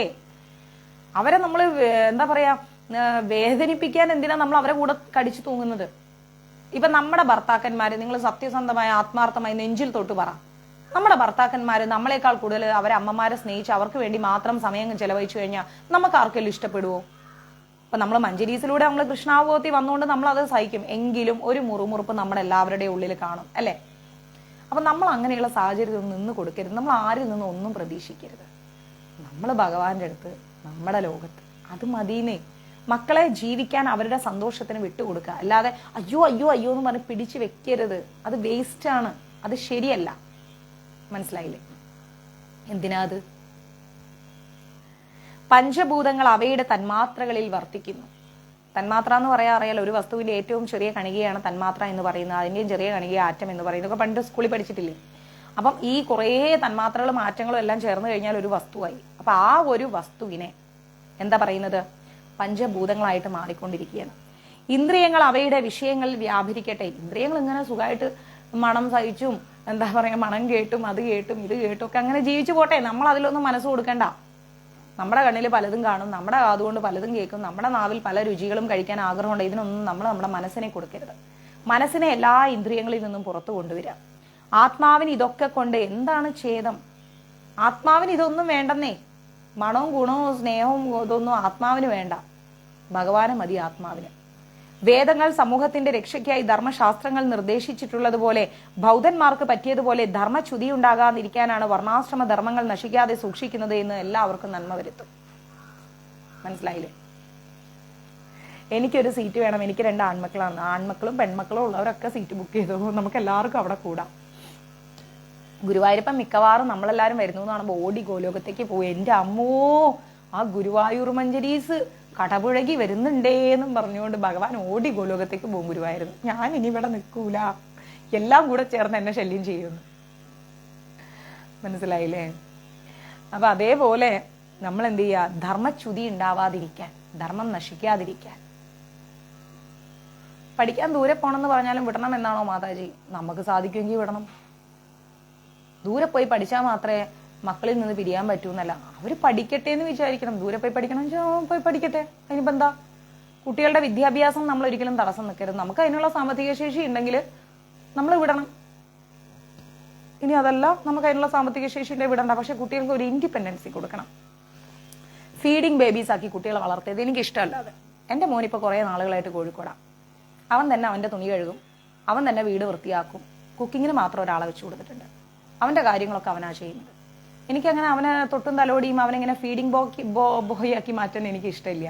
ഇപ്പം ഞാൻ പറഞ്ഞു, നിന്റെ വെക്കേഷൻ വരുമ്പോൾ നീ ഇവിടെ വരുമ്പോൾ മമ്മി നിനക്ക് കുറച്ച് കുക്കിംഗ് പഠിപ്പിച്ചു തരാമെന്ന് പറഞ്ഞു. എങ്ങാനും ഭാര്യ വഴക്കിട്ട് അപ്പുറത്തെ റൂമിൽ പോയി വേണേ ഉണ്ടാക്കിക്കോ എന്ന് പറഞ്ഞു കഴിഞ്ഞാൽ പിന്നെ എൻ്റെ കൊച്ചു പട്ടിണിയാവില്ലേ? അപ്പം എൻ്റെ മോന് നല്ല ഫുഡ് ഉണ്ടാക്കാൻ അറിഞ്ഞിരിക്കണം എന്ന് എനിക്ക് നിർബന്ധമുണ്ട്. കുഞ്ഞിലേ ഞാൻ പഠിപ്പിച്ചു കൊടുത്തിട്ടുണ്ട്. ഇനിയിപ്പോൾ +2 കഴിഞ്ഞ് ഇങ്ങോട്ട് ഒരു 2-3 മാസത്തേക്ക് ലീവിന് വരുമ്പോൾ ഞാൻ പറഞ്ഞിട്ട് നിനക്ക് ഞാൻ കുക്കിംഗ് പഠിപ്പിക്കുന്നു. വീട്ടിൽ വെച്ച് തന്നെ കുക്കിംഗ് പഠിപ്പിക്കും. മനസ്സിലായി? അതൊക്കെ നമ്മൾ ചെയ്യണം. ആൺകുട്ടികളായാലും പെൺകുട്ടികളായാലും നമ്മളൊക്കെ അവർക്കൊരു സ്വയം പര്യാപ്തത ഉണ്ടാക്കി കൊടുക്കണം. അവർ തന്നെ EB ബില്ല് അടയ്ക്കാനും മറ്റ് ഒഫീഷ്യൽ കാര്യങ്ങളൊക്കെ ഒരു 8ാം ക്ലാസ് കഴിയുമ്പോൾ തന്നെ കുട്ടികൾക്ക് എന്താണ് വില്ലേജ് ഓഫീസ്, എന്താണ് പഞ്ചായത്ത്, എന്താണ് റേഷൻ കട, ഇതൊക്കെ നമ്മൾ ചെയ്യിക്കണം. അല്ലാതെ സഞ്ചിയും തൂക്കിക്കൊണ്ട് നമ്മൾ ഓടാൻ നിൽക്കരുത്. അത് നമ്മൾ കുട്ടികളെ സർവൻസ് ആക്കുന്നതല്ല, അവർക്ക് കാര്യപ്രാപ്തി ഉള്ള നല്ല വ്യക്തിത്വങ്ങളാക്കി നമ്മൾ വളർത്തിക്കൊണ്ടുവരണം. അല്ലാതെ എൻ്റെ മോൻ പുറത്തു പോയാൽ അങ്ങനെ അങ്ങനെ ഒന്നും വിചാരിക്കരുത്. പെട്ടെന്നൊരു ദിവസം നമ്മൾ മരിച്ചു പോയാൽ എന്ത് ചെയ്യും? ഇൻഡിപെൻഡൻസ് ഇല്ലാത്ത, എന്താ പറയാ, സ്വയം പര്യാപ്തത ഇല്ലാത്ത കുട്ടികൾ വേസ്റ്റ് ആണ്. ഞാൻ അറ്റോളി വേസ്റ്റ് ആണ് ആ കുട്ടികൾ. ഫീഡിങ് ബേബീസ് ആയി ജീവിക്കുന്ന കുട്ടികൾ വേസ്റ്റ് ആണ്. എനിക്ക് ഇഷ്ടമല്ല. മനസ്സിലായില്ലേ? അപ്പം നമ്മൾ കുട്ടികളെ സ്വയം പര്യാപ്തതയിൽ, ഈ പട്ടാളത്തിലൊക്കെ കണ്ടിട്ടില്ലേ അവർ എന്തുമാത്രം സാക്രിഫൈസ് ചെയ്യുന്നുണ്ട് അവരുടെ ഓരോ സമയവും. അതേപോലെ നമ്മളും നമ്മുടെ കുട്ടികളെ എന്താ പറയാ, പബ്ലിക് എന്താണ്, അവരെങ്ങനെ ജീവിക്കണം, ആരോട് എപ്പോൾ സംസാരിക്കണം എന്നുള്ളത് നമ്മൾ പഠിപ്പിച്ച് മനസ്സിലാക്കി നല്ല വ്യക്തിത്വമുള്ള കുട്ടികളായിട്ട് നമ്മൾ കൊണ്ടുവരണം. കുക്കിംഗ് ഒക്കെ ആൺകുട്ടികളായാലും പെൺകുട്ടികളായാലും പഠിച്ചിരിക്കണം. ഇന്നത്തെ കാലത്ത് മലയാളം അറിയില്ല, ചായ ഉണ്ടാക്കാൻ അറിയില്ല, കറി ഉണ്ടാക്കാൻ അറിയില്ല, ഇതൊക്കെ പറയുന്നത് എനിക്ക് ഭയങ്കര ദേഷ്യമാണ്. സീരിയസ്ലി, അത് ആരായാലും ശരി, എനിക്ക് ഭയങ്കര ദേഷ്യമാണ്. ഇങ്ങനെ കുക്കിംഗ് അറിയില്ല എന്നൊക്കെ പറഞ്ഞുകൊണ്ട് നടക്കുന്ന പിള്ളേരെ കാണുമ്പോൾ എനിക്കിങ്ങനെ പെരുത്ത് കയറും കാലയിൽ കൂടെ. ഒക്കെ തെറ്റാണ്. അതൊന്നും ഒരു ഫാഷനും അല്ല, ഒരു വൃത്തിയുമല്ല, സംസ്കാരമല്ല. ഇവിടെ എൻ്റെ മോള് +2 എഴുതാൻ പോവാണ്, അപ്പം എൻ്റെ കുട്ടി അയ്യോ പഠിക്കാൻ ഒരുപാടുണ്ട്, ഇങ്ങനെ പറയുന്ന അമ്മമാരെ വേണം ആദ്യം തുടപ്പക്കെട്ടെടുത്തടിക്കാൻ, ചൂലെടുത്തടിക്കാൻ വേണ്ടിയിട്ട്. സീരിയസ്ലി ആ കുട്ടികളെ ആ അമ്മമാരെ തന്നെയാണ് ചീത്തയാക്കുന്നത്. രാവിലെ എഴുന്നേപ്പിച്ച് വിളക്ക് വെപ്പിച്ച് കുളിച്ച് കുട്ടികളെ കൊണ്ട് വീട്ടിൽ പറ്റുന്ന ജോലി ചെയ്തിട്ട് പറയണം പോയി ബുക്ക് എടുത്തിരുന്ന് പഠിക്കാൻ പറയണം. അല്ലെങ്കിൽ എന്താണ്ടാ അറിയോ, മോളെ വേഗം പോയി കുളിച്ചോ, മോളെ കുളിച്ചിട്ട് ബുക്ക് എടുക്ക് എന്ന് പറഞ്ഞു കഴിഞ്ഞാൽ കുളിച്ച് ബുക്ക് എടുത്ത് വന്നിട്ട് ഇങ്ങനെ ഇരിക്കും. അതിലും ഭേദം ശരീരം ആണെങ്കിൽ വീട്ടിലൊരു ഒരു മണിക്കൂർ ഒന്ന് ജോലി ചെയ്തിട്ടാണ് ബുക്കിന്റെ മുമ്പിൽ ഇരിക്കുന്നത്, നല്ല നിവർന്നിരുന്ന് പഠിക്കും. സീരിയസ്ലി അങ്ങനെ വേണം നമ്മൾ പെൺകുട്ടികളെ ആൺകുട്ടികളെ വളർത്താൻ. അല്ലാതെ ഒന്നും വളർത്തുദോഷം എന്നേ പറയാൻ പറ്റൂ. അങ്ങനെയുള്ള പെൺകുട്ടികൾ ഓട്ടോമാറ്റിക്കലി, ഇപ്പം നമ്മളൊക്കെ ആണെങ്കിൽ എങ്ങനെയാ വീട്ടിൽ വന്നു കഴിയുമ്പോഴത്തേക്കും എത്ര ടയർഡായി വന്നാലും അടുക്കള ഒരു കോലത്തിൽ കിടക്കുകയാണെങ്കിൽ അത് ചെയ്ത് വെക്കാതെ നമുക്ക് കിടക്കാൻ തോന്നൂല അല്ലേ. ബെഡൊക്കെ അലങ്കോലപ്പെട്ട് കിടക്കുകയാണെങ്കിൽ നമ്മൾ അതൊക്കെ ഒന്ന് ക്ലീൻ ആക്കി വേഗം അടിച്ചു വാരിയിട്ട് ഒന്ന് കുളിച്ച് ഫ്രഷ് ആയിട്ട് നമ്മൾ കിടക്കും. അത് എന്തുകൊണ്ടാണെന്നറിയോ, ചെയ്ത് ചെയ്ത് ചെയ്ത് ചെയ്ത് ചെയ്ത് നമ്മുടെ മൈൻഡ് അങ്ങനെ ആയി. മനസ്സിലാവുന്നുണ്ടോ? അങ്ങനെ ആയി തീർന്നു. അപ്പൊ അതേപോലെ നമ്മളെ കുട്ടികളെ ട്രെയിൻ ചെയ്താൽ അവരും അങ്ങനെയാവും, അല്ലാണ്ട് അവർ ഒരിക്കലും നന്നാവില്ല. മനസ്സിലായില്ലേ? ചൊട്ടയിലെ ശീലം ചുടല വരെ. അപ്പം ധർമ്മച്യുതികളൊന്നും നമുക്ക് സംഭവിക്കാൻ പാടില്ല. വർണ്ണാശ്രമ ധർമ്മങ്ങൾ നശിക്കാതെ സൂക്ഷിച്ചു കഴിഞ്ഞാൽ എല്ലാവർക്കും നന്മ വരുത്തും. ശുഗൻ പറയാണ്, മഹാരാജാവേ, അങ്ങയുടെ വാക്കുകൾ കേട്ടിട്ടും എനിക്ക് സംശയം ഒരുപാട് എൻ്റെ മനസ്സിലുണ്ട്. വേദധർമ്മത്തിൽ അധാർമികമായി കണക്കാക്കാവുന്ന ഹിംസ ഉണ്ടല്ലോ, വേദങ്ങളിൽ അധർമ്മമായി കാണുന്ന ഹിംസയുണ്ടല്ലോ. എന്താണ്? സൗത്രാമണി എന്ന പേരിലും മറ്റുമുള്ള സോമപാനം, മദ്യപിക്കുന്നത്, പശുവിനെ കൊല്ലുന്നത്, മാംസങ്ങളൊക്കെ കഴിക്കുന്നത്, ചൂതുകളി, വ്രതഗോഷ്ഠികൾ, വ്രതത്തിലും നമ്മൾ വ്രതം എടുക്കുന്ന സമയത്ത് വേണ്ടാത്ത കുറെ കാര്യങ്ങൾ ആലോചിച്ച് അങ്ങനെ ഒരുപാട് അനാചാരങ്ങൾ അധർമ്മങ്ങളായിട്ടില്ലേ. ബിന്ദു എന്ന് പറയുന്ന രാജാവിനെ പറ്റി ഞാൻ കേട്ടിട്ടുണ്ട്. ധർമ്മിഷ്ഠനും സത്യവാനും യജ്ഞങ്ങളിൽ അഗ്രഗണ്യനുമായ അദ്ദേഹം ധർമ്മം തെറ്റിച്ച് നടന്ന് ജീവിക്കുന്നവരെയൊക്കെ ശിക്ഷിച്ചിട്ടുണ്ടായിരുന്നു. ആ നാട്ടില് യജ്ഞകർമ്മങ്ങളിൽ കൊന്നുകൂട്ടിയ മൃഗങ്ങളുടെ തോല് കൊണ്ടൊരു കുന്നു തന്നെ ഉണ്ടായിരുന്നു. യജ്ഞം ചെയ്തപ്പോൾ ഒരുപാട് മൃഗങ്ങളെ കൊന്നു. അപ്പൊ അതിന്റെ തോലിങ്ങനെ ഒരു കുന്നു പോലെ ഉണ്ടായിരുന്നു. അതിനു മുകളില് മഴ പെയ്താണത്രേ ശർമ്മണ നദി ഉണ്ടായത്. ആ രാജാവ് മരിച്ചപ്പോ കീർത്തിമാനായിരുന്നു എന്ന് എനിക്കറിയാം. എന്നാൽ അത്തരം കീർത്തിയോ സ്വർഗമോ ഒന്നും ഞാൻ ആഗ്രഹിക്കുന്നില്ല. അത്തരം വേദധർമ്മത്തിൽ എനിക്കൊരു ഇഷ്ടവും ഇല്ല. സ്ത്രീ സംസർഗം കൊണ്ട് മനുഷ്യൻ വിഷയസുഖത്തിലൊക്കെ സുഖം കണ്ടെത്തുന്നുണ്ട്. അതില്ലാത്തപ്പോ അത് ദുഃഖവുമായി മാറുന്നുണ്ട് അല്ലെ. ഇത്തരം ജീവിതം നയിക്കുന്ന ഒരാൾ എങ്ങനെയാണ് ജീവമുക്തി നേടുന്നത്? അപ്പൊ ജനകം പറയാണ്, യജ്ഞത്തിലെ ജന്തുഹിംസ അഹിംസയായി പരിഗണിക്കപ്പെടുന്നു. യജ്ഞങ്ങളിൽ ജന്തുക്കളെ കൊല്ലുന്നത് അഹിംസയാണ്. അത് കലിയുഗത്തിലല്ല കേട്ടോ, അതും ശ്രദ്ധിച്ചോളൂ. കലിയുഗത്തിൽ ജന്തുക്കളെ നമ്മൾ ബലി കഴിപ്പിക്കാൻ പാടില്ല. കാരണം എന്താ വെച്ച് കഴിഞ്ഞാല് മറ്റ് യുഗങ്ങളില് അതിന് തുല്യമായ വേദോപനയനം കഴിഞ്ഞ വേദങ്ങളെ കുറിച്ച് അത്രയും ജ്ഞാനമുള്ള വ്യക്തിത്വങ്ങൾ ഉണ്ടായിരുന്നു. അവർ ഹിംസിക്കുമ്പം ആ ജീവജാലങ്ങൾക്ക് മോക്ഷം ലഭിക്കുകയാണ്. പക്ഷെ ഇന്ന് ജന്തുഹിംസ ചെയ്യുന്നവരെന്ന് പറഞ്ഞു കഴിഞ്ഞാല് അവര് ആ ജന്തുവിനെ കൊന്ന് ബലിയൊക്കെ കൊടുത്തു കഴിയുമ്പോഴത്തേക്ക് എങ്ങനെയെങ്കിലും അത് കറി വെച്ച് തിന്നാനാണ് നോക്കുന്നത്. ആ ആസക്തിയോടെയാണ് അതിനെ കൊല്ലുന്നത്. അത് ചെയ്യാൻ പാടില്ല. കലിയുഗത്തില് നമുക്ക് ജന്തുഹിംസ പാടില്ല. അത് ഹിംസ തന്നെയാണ്. മറ്റ് യുഗങ്ങളിൽ അത് അഹിംസയാണ്. കാരണം അത് ആ കൊല്ലുന്ന വ്യക്തികൾ എന്ന് പറഞ്ഞു കഴിഞ്ഞാൽ അത്രയും പവിത്രമായ വ്യക്തികളാണ്. ഓക്കെ, കാരണം അതിൽ ആസക്തി ഇല്ലല്ലോ. വിറകാണ് അഗ്നിയിൽ പുകയുണ്ടാക്കുന്നത് അല്ലെ, വിറകാണ് തീയിൽ പുകയുണ്ടാക്കുന്നത്. കനൽ മാത്രമാണ് പുകയില്ല. യാഗത്തിലെ ഹിംസ രാഗികൾക്ക് ഹിംസയും വിരാഗികൾക്ക് അഹിംസയുമാണ്. ആസക്തിയോ അഹങ്കാരമോ ഇല്ലാതെ ചെയ്യുന്ന കർമ്മങ്ങൾ അകർമ്മങ്ങളാണെന്ന് മനസ്സിലാക്കുക. ഗൃഹസ്ഥാശ്രമികൾ ചെയ്യുന്നതും ഹിംസയാണ്. അതായത് വീടായിട്ട് കുടുംബമായിട്ടൊക്കെ ജീവിക്കുന്ന ആൾക്കാർ ഇതിനൊക്കെ കൊന്ന് ഓരോന്ന് ചെയ്യുകയാണെങ്കിൽ അത് ഹിംസയാണെന്നാണ് പറയുന്നത്. എന്നാൽ അവരുടെ കർമ്മങ്ങൾ അനാസക്തരായി ചെയ്യുന്നതാൽ ജിതേന്ദ്രിയരായ മേക്ഷുക്ഷികൾക്ക് അത് അഹിംസ തന്നെയാണ്. അപ്പം എന്താ പറയുന്നത്? കർമ്മങ്ങളൊക്കെ അനാസക്തമായി, ഒരു ആസക്തിയും ഇല്ലാതെ വേണം നമ്മൾ എന്ത് കർമ്മവും ചെയ്യാൻ. ആസക്തിയോടുകൂടി കർമ്മങ്ങളൊന്നും ചെയ്യരുത് എന്നാണ് പറയുന്നത്. 12:37 ഒരു മണിക്ക് വൈൻഡപ്പ് ചെയ്യും കേട്ടോ. മാക്സിമം ഫാസ്റ്റ് ആയിട്ട് പോവാം. ഇനി ശുഗവിവാഹം. അപ്പൊ ശുഗം കല്യാണം കഴിക്കൂ? ഇത്രയും നേരം കല്യാണം വേണ്ടായിരുന്ന ആള് നോക്കാം. സന്ദേഹോയം മഹാരാജ വർത്തതേ ഹൃദേ മമ മായാമധ്യേ വർത്തമാനഃ കഥം നിസ്പൃഹോ ഭവേത് ശാസ്ത്രജ്ഞാനം ച സംപ്രാപ്യ നിത്യാനിത്യ വിചാരണം ത്യജതേനോ മോഹം സകഥം മുച്യതേ നര. ശുഗൻ പറയാണ്, എന്നിൽ ഇനിയും സംശയങ്ങൾ ബാക്കിയാണ്. മഹാരാജ എനിക്കത് പറഞ്ഞുതരും. മായയിൽ ആഗപ്നനായി കഴിയുന്ന ആൾക്ക്, മായയിൽ വീണുപോയി ജീവിക്കുന്ന ഒരാൾക്ക് എങ്ങനെയാണ് അനാസക്തനാവാൻ സാധിക്കുക? ആ ചാർജ് എടുത്ത ബിന്ദുമേ, എങ്ങനെയാണ് അനാസക്തരാവാൻ സാധിക്കുക? ശാസ്ത്രജ്ഞാനം നേടിയിട്ടും, ശാസ്ത്രത്തെക്കുറിച്ചുള്ള അറിവ് നേടിയിട്ടും, മഞ്ജരീസന്റെ നിത്യത്തെ തിരിച്ചറിയാനുള്ള കഴിവുണ്ടായിട്ടും മോഹം ബാധിച്ചു കഴിഞ്ഞാൽ എങ്ങനെ മുക്തി ലഭിക്കും? എങ്ങനെ മുക്തി ലഭിക്കും? ഇരുട്ട് പോക്കാൻ വേണ്ടി വെളിച്ചത്തെ പറഞ്ഞുകൊണ്ടാവുകയില്ലല്ലോ. ഇരുട്ട് പോക്കാൻ വേണ്ടി വെളിച്ചം വേണമെന്ന് പറഞ്ഞതുകൊണ്ടായില്ലല്ലോ. അതിന് വിളക്ക് കൊളുത്തുക തന്നെ വേണം. ഇരുട്ടായി കഴിഞ്ഞാൽ വെളിച്ചം വരൂ വെളിച്ചം വരൂ വെളിച്ചം വരൂ എന്ന് പറഞ്ഞു കഴിഞ്ഞാൽ ശരിയാവില്ല. എന്ത് വേണം? വെളിച്ചം കൊളുത്തണം. എങ്കിൽ മാത്രമേ സാധിക്കൂ, അല്ലേ?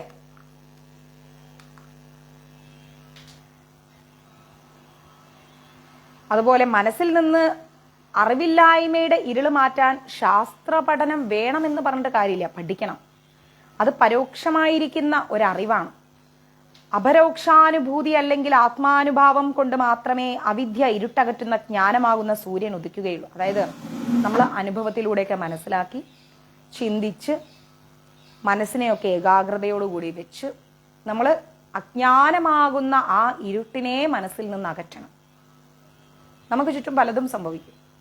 പല ആസക്തികൾ നമ്മളെ ഇങ്ങനെ അട്രാക്ട് ചെയ്യിപ്പിക്കും. മനസ്സുകൊണ്ട് തീരുമാനം എടുക്കാം, ഇതൊന്നും വേണ്ട, സ്വസ്ഥമായി സുഖമായി സമാധാനമായി മുന്നോട്ട് പോവാം. അല്ലാതെ മുന്നോട്ട് പോയി കഴിഞ്ഞാൽ ജീവിതം വേസ്റ്റായി പോകും. ജ്ഞാനികൾക്ക് പ്രാണീദ്രോഹം നിഷിദ്ധമാണ്. അറിവുള്ളവരൊരിക്കലും എന്താണ്? പ്രാണിയെ ദ്രോഹിക്കരുത്. എന്നാൽ ഗൃഹസ്ഥന് പ്രാണീദ്രോഹം കൂടാതെ ജീവിക്കുക സാധ്യമാണോ? ഗൃഹസ്ഥാശ്രമികൾ എന്തായാലും പ്രാണികളെ ദ്രോഹിച്ചുകൊണ്ടേയിരിക്കും. അങ്ങയിൽ രാജഭോഗം കൈക്കൊള്ളുന്ന ആശകൾ അടങ്ങിയിട്ടില്ല. യുദ്ധത്തിൽ ജയിക്കാനും വിജയം ലഭിക്കണം എന്നൊക്കെ അങ്ങ് ഇപ്പോഴും ആഗ്രഹിക്കുന്നില്ലേ? അങ്ങനെയുള്ള അങ്ങയെ ജീവൻ മുക്തൻ എന്ന് പറയാൻ എങ്ങനെ സാധിക്കും? യുദ്ധം ചെയ്യുമ്പോൾ അങ്ങ് എനിക്ക് വിജയം വേണ്ട എന്ന് പറയുന്നില്ലല്ലോ. ജനക മഹാരാജാവ് വിജയം വേണമെന്നല്ലേ പറയുന്നത്. പിന്നെ എങ്ങനെയാണ് അങ്ങ് ജീവമുക്തൻ എന്ന് പറയുന്നത്? താപസന്മാരെയും കള്ളന്മാരെയും ഒക്കെ അങ്ങ് ഒരുപോലെയാണോ കാണുന്നത്?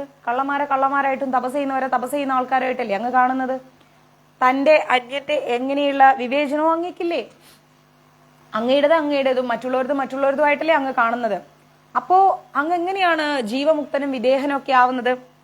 പല പല സ്വാദുകള്, ശുഭങ്ങളും അശുഭങ്ങളും ഇതെല്ലാം അങ്ങേക്ക് ഒരുപോലെയാണോ? ഒക്കെ വ്യത്യസ്തമല്ലേ?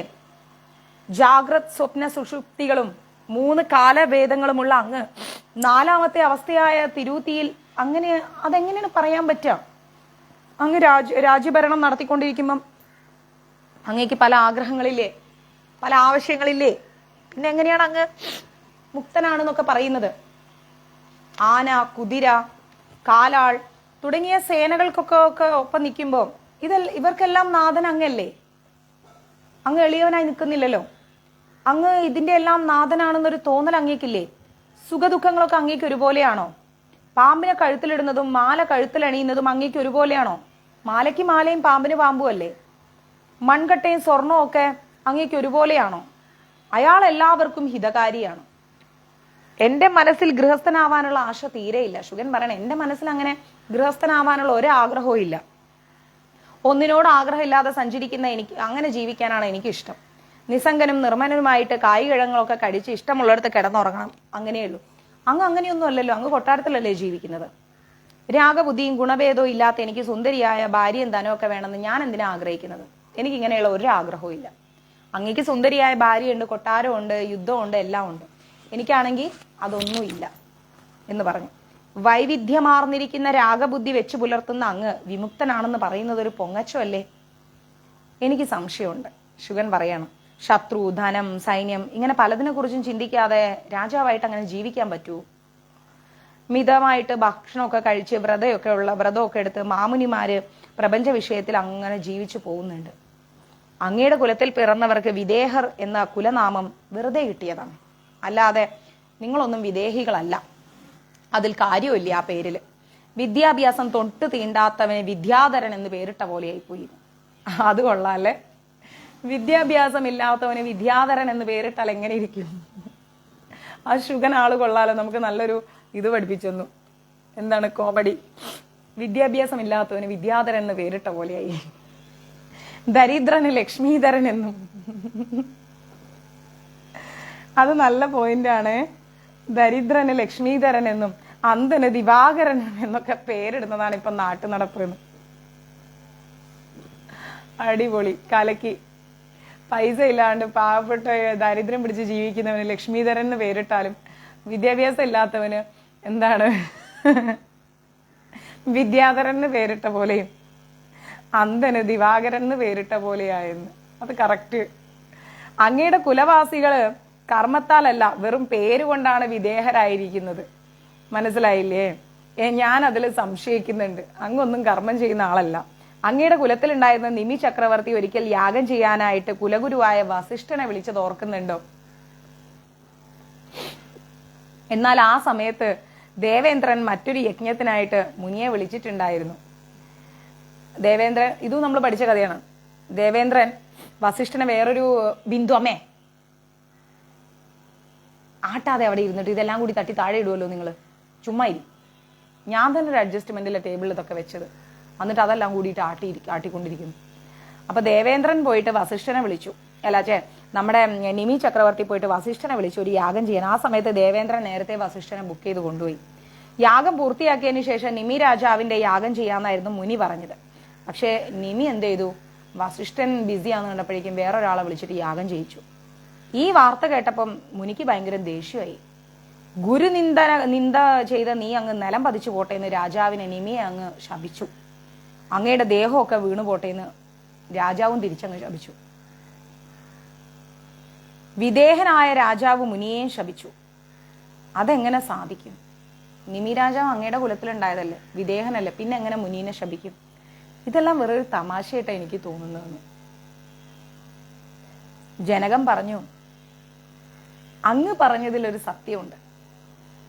എന്നാൽ ഗുരുവായ വ്യാസന്റെ വാക്കുകൾക്ക് വില കൽപ്പിക്കണമല്ലോ. ജനകൻ പറയാണ്, അങ്ങ് പറഞ്ഞതിൽ സത്യമുണ്ട്, പക്ഷെ ഗുരുവായ വ്യാസന്റെ വാക്കുകൾക്ക് വില കൽപ്പിക്കണ്ടേ? പിതാവിനെ പിരിഞ്ഞ് കാട്ടിൽ പോകാൻ അങ്ങ് ആഗ്രഹിക്കുന്നുണ്ട്. ആര്? ശുഗൻ. അതൊരു വിധത്തിൽ സംഘം തന്നെ, മൃഗങ്ങളോടാണെന്ന് മാത്രം. അങ്ങ് കാട്ടിലേക്ക് പോകുന്നുണ്ട്. അങ്ങ് ആരുമായിട്ട് ഇടപെടാൻ ഇഷ്ടപ്പെടുന്നില്ല എന്ന് പറഞ്ഞാൽ കാട്ടിൽ പോകുന്നത്. പക്ഷെ അവിടെ മൃഗങ്ങളുമായിട്ട് അങ്ങ് ബന്ധപ്പെടുന്നില്ലേ? സംഘമല്ലേ അത്? പഞ്ചഭൂതങ്ങളായിരിക്കുന്ന സംഘം കൂടാതെ ആർക്കെങ്കിലും എവിടെയെങ്കിലും ജീവിക്കാൻ പറ്റുമോ? എവിടെയെങ്കിലും ആർക്കെങ്കിലും പഞ്ചഭൂതങ്ങളുമായിട്ട് ബന്ധമില്ലാതെ ജീവിക്കാൻ പറ്റുമോ? ഇന്നത്തെ ആഹാരം എവിടുന്ന് കിട്ടുമെന്ന് ചിന്തിക്കാതെ ആർക്കെങ്കിലും ജീവിക്കാൻ പറ്റുമോ? ദണ്ടും മാന്തോലും കൂടാതെ അങ്ങേക്ക് ജീവിക്കാൻ പറ്റുമോ? മാനിന്റെ തോലല്ലേ അങ്ങ് കൊടുത്തിരിക്കുന്നത്, അതില്ലാതെ അങ്ങേക്ക് ജീവിക്കാൻ പറ്റുമോ? അതുപോലൊക്കെ ഉള്ളൂ എന്റെ രാജ്യകാര്യവും.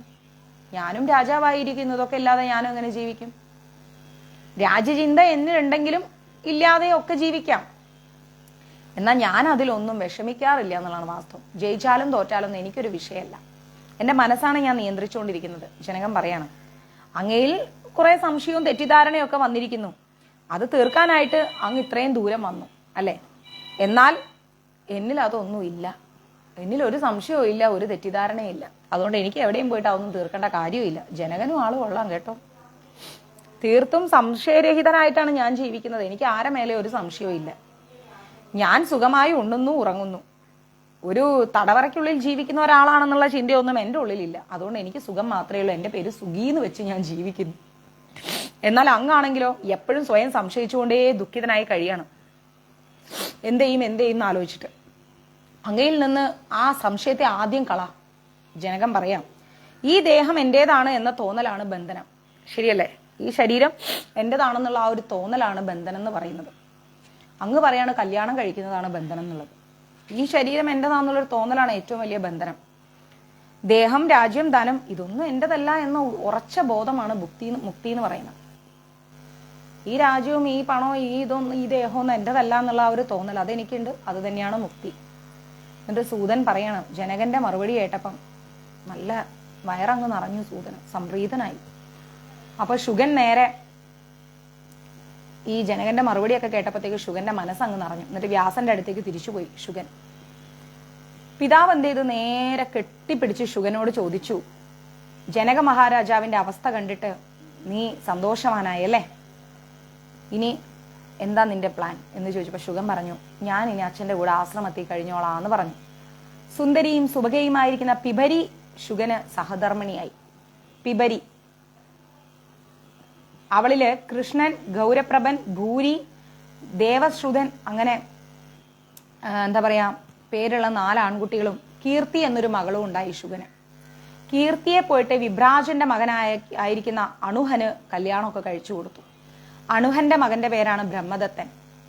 ബ്രഹ്മദത്തനാണെങ്കിലോ ജ്ഞാനിയും പ്രതാപവാനുമായ ഒരു രാജാവായിരുന്നു. കുറെ കാലം കഴിഞ്ഞപ്പോൾ നാരദനിൽ നിന്നും ഒരുപാട് അറിവൊക്കെ നേടിയ ബ്രഹ്മദത്തൻ എന്ത് ചെയ്തു? രാജ്യമൊക്കെ മകന് കൊടുത്തിട്ട് ബദരി ആശ്രമത്തിലേക്ക് ബ്രഹ്മദത്തൻ പോയി. സദാ ജ്ഞാനത്തിന്റെ ആ ഒരു നിറവില് ജീവിക്കാൻ അദ്ദേഹത്തിന് സാധിച്ചു. എല്ലാവരും ഷെയർ ചെയ്യൂ. പിതാവിനെ വിട്ടിട്ട് ശുഗൻ എന്ത് ചെയ്തു? സംഘമൊക്കെ ഉപേക്ഷിച്ച് കൈലാസത്തിന്റെ മുകളിലേക്ക് പോയി. അവിടെ മഹാധ്യാനത്തിൽ ഇങ്ങനെ മുഴുകിക്കൊണ്ടിരിക്കുക. ഉത്കൃഷ്ടമായ ഏതോ ഒരു സിദ്ധി അദ്ദേഹം പർവ്വതത്തിന് മുകളിലേക്ക് ഇങ്ങനെ ഉയർന്നു പൊങ്ങിപ്പോയി. രണ്ടാമതൊരു സൂര്യൻ ആകാശത്ത് ജ്വലിച്ച പോലെ അദ്ദേഹം അവിടെ ഇങ്ങനെ നിലകൊണ്ടു. ശുഗന്റെ ആ ഒരു കുതിപ്പില് ശൃംഖം എന്ന് പറഞ്ഞ് രണ്ടായിട്ട് അതങ്ങ് പിളർന്നുപോയി. ആ ഒരു ഗിരിശൃംഖം ഉണ്ടല്ലോ, ശുഗൻ ഇരുന്നത്, അത് രണ്ടായിട്ടങ്ങ് പിളർന്നുപോയി. രണ്ടാം സൂര്യനായി ആകാശത്ത് ജ്വലിച്ചു നിൽക്കുന്ന ആ ശ്രീ ശുഗനെ കാണാനിട്ട് വ്യാസൻ വാവിട്ട് കരഞ്ഞുകൊണ്ട് നേരെ ആ മലയിലേക്ക് പോയി. സർവഭൂത ഹൃദയ നിവാസിയായിരിക്കുന്ന ശുഗൻ സകല ജീവജാലങ്ങളിൽ ഇരുന്നു കൊണ്ട് ആ വിളി കേട്ടു. മകനേ എന്ന വിളിയുടെ മാറ്റുലി, വ്യാസന്റെ ആ ഒരു മകനേ എന്നുള്ള വിളി ഇന്നും അവിടെ അത് മുഴങ്ങുന്നുണ്ട്. മകനെ വിളിച്ച് കരയുന്ന വ്യാസനെ കണ്ട് പരമശിവൻ അദ്ദേഹത്തോട് പറഞ്ഞു, ദുഃഖിക്കരുത്, അങ്ങയുടെ മകൻ പരമമായൊരു ഇടത്താണ് എത്തിപ്പെട്ടിരിക്കുന്നത്. ആത്മജ്ഞാനമില്ലാത്തവർക്ക് അവിടെ എത്താന്ന് പറഞ്ഞാൽ സാധിക്കില്ല. പുത്രനിലൂടെ അങ്ങയുടെ പേര് ഇനിയും ഉയർന്നു വരും. അപ്പൊ വ്യാസം പറഞ്ഞു, മഹാദേവ, എന്നിട്ടും എന്നിലെ ശോകം പോണില്ലല്ലോ, എന്റെ വിഷമം മാറുന്നില്ലല്ലോ. പുത്രനെ കണ്ടിട്ട് എന്റെ കൊതി തീർന്നിട്ടില്ല മഹാദേവ. അവനെ വീണ്ടും കാണാൻ എനിക്കിങ്ങനെ ആഗ്രഹം വരികയാണ്. അപ്പൊ സൂതൻ പറയാണ്, ഇവിടെ സൂതനാണ് നമുക്ക് കഥ പറഞ്ഞിരുന്നത്, വ്യാസനെ അനുഗ്രഹിച്ചിട്ട്, അല്ല വ്യാസൻ ഇത് മഹാദേവനോട് പറഞ്ഞു, മകനെ കണ്ട് കൊതി തീർന്നില്ല എന്നോടൊപ്പം മഹാദേവൻ പറയണ, വ്യാസമുനെ, അങ്ങ് എന്റെ പാർശ്വഭാഗത്ത് മകന്റെ രൂപത്തെ കണ്ടുകൊള്ളു, എന്റെ ഈ സൈഡില് മകനായി കണ്ടോളൂ, അങ്ങനെയെങ്കിലും അങ്ങയുടെ ദുഃഖം മാറട്ടെ എന്ന് പറഞ്ഞു. ഇവിടെ സൂതൻ പറയാണ്, വ്യാസനെ അനുഗ്രഹിച്ചിട്ട് പരമശിവൻ പോയി. വ്യാസൻ അപ്പോഴും മകനെ പിരിഞ്ഞ ആ വിഷമത്തില് ദുഃഖിതനായിട്ട് സ്വന്തം ആശ്രമത്തിലേക്ക് പോയി. വൃഷ്ടിദേഹത്തെ സമഷ്ടിയിൽ വിലയിപ്പിച്ചതിനാൽ ശ്രീ ശുഗൻ വിളികേട്ടത് വ്യാപകമായിരിക്കുന്ന പ്രകൃതിയായാണ് എന്ന് തോന്നുന്നു. ശുഗൻ പ്രകൃതിയായിട്ട് അങ്ങ് പരിണയിച്ചു. അങ്ങനെ പ്രകൃതിയായിട്ടാണ് ശ്രീ ശുഗൻ ആ വിളി കേട്ടത്. ഇനി ശുഗ നിർഗമം, ഇതും കൂടെ കഴിഞ്ഞാൽ നമ്മുടെ ക്ലാസ് കഴിഞ്ഞു കേട്ടോ. ശുഗസ്തു പരമാം സിദ്ധിമാപ്ത്വാൻ ദേവസത്തമ കിം ചകാരാ തഥോ വ്യാസസ്തനോ ബ്രൂഹി സവിസ്തരം ശിഷ്യാ വ്യാസസ്യോഭ്യാസാൻ വേദാഭ്യാസപരായണ ആത്മജ്ഞാതായ തേ സർവദേ ഗതാപൂർവം മഹീതല. ശ്രീ ശുഗൻ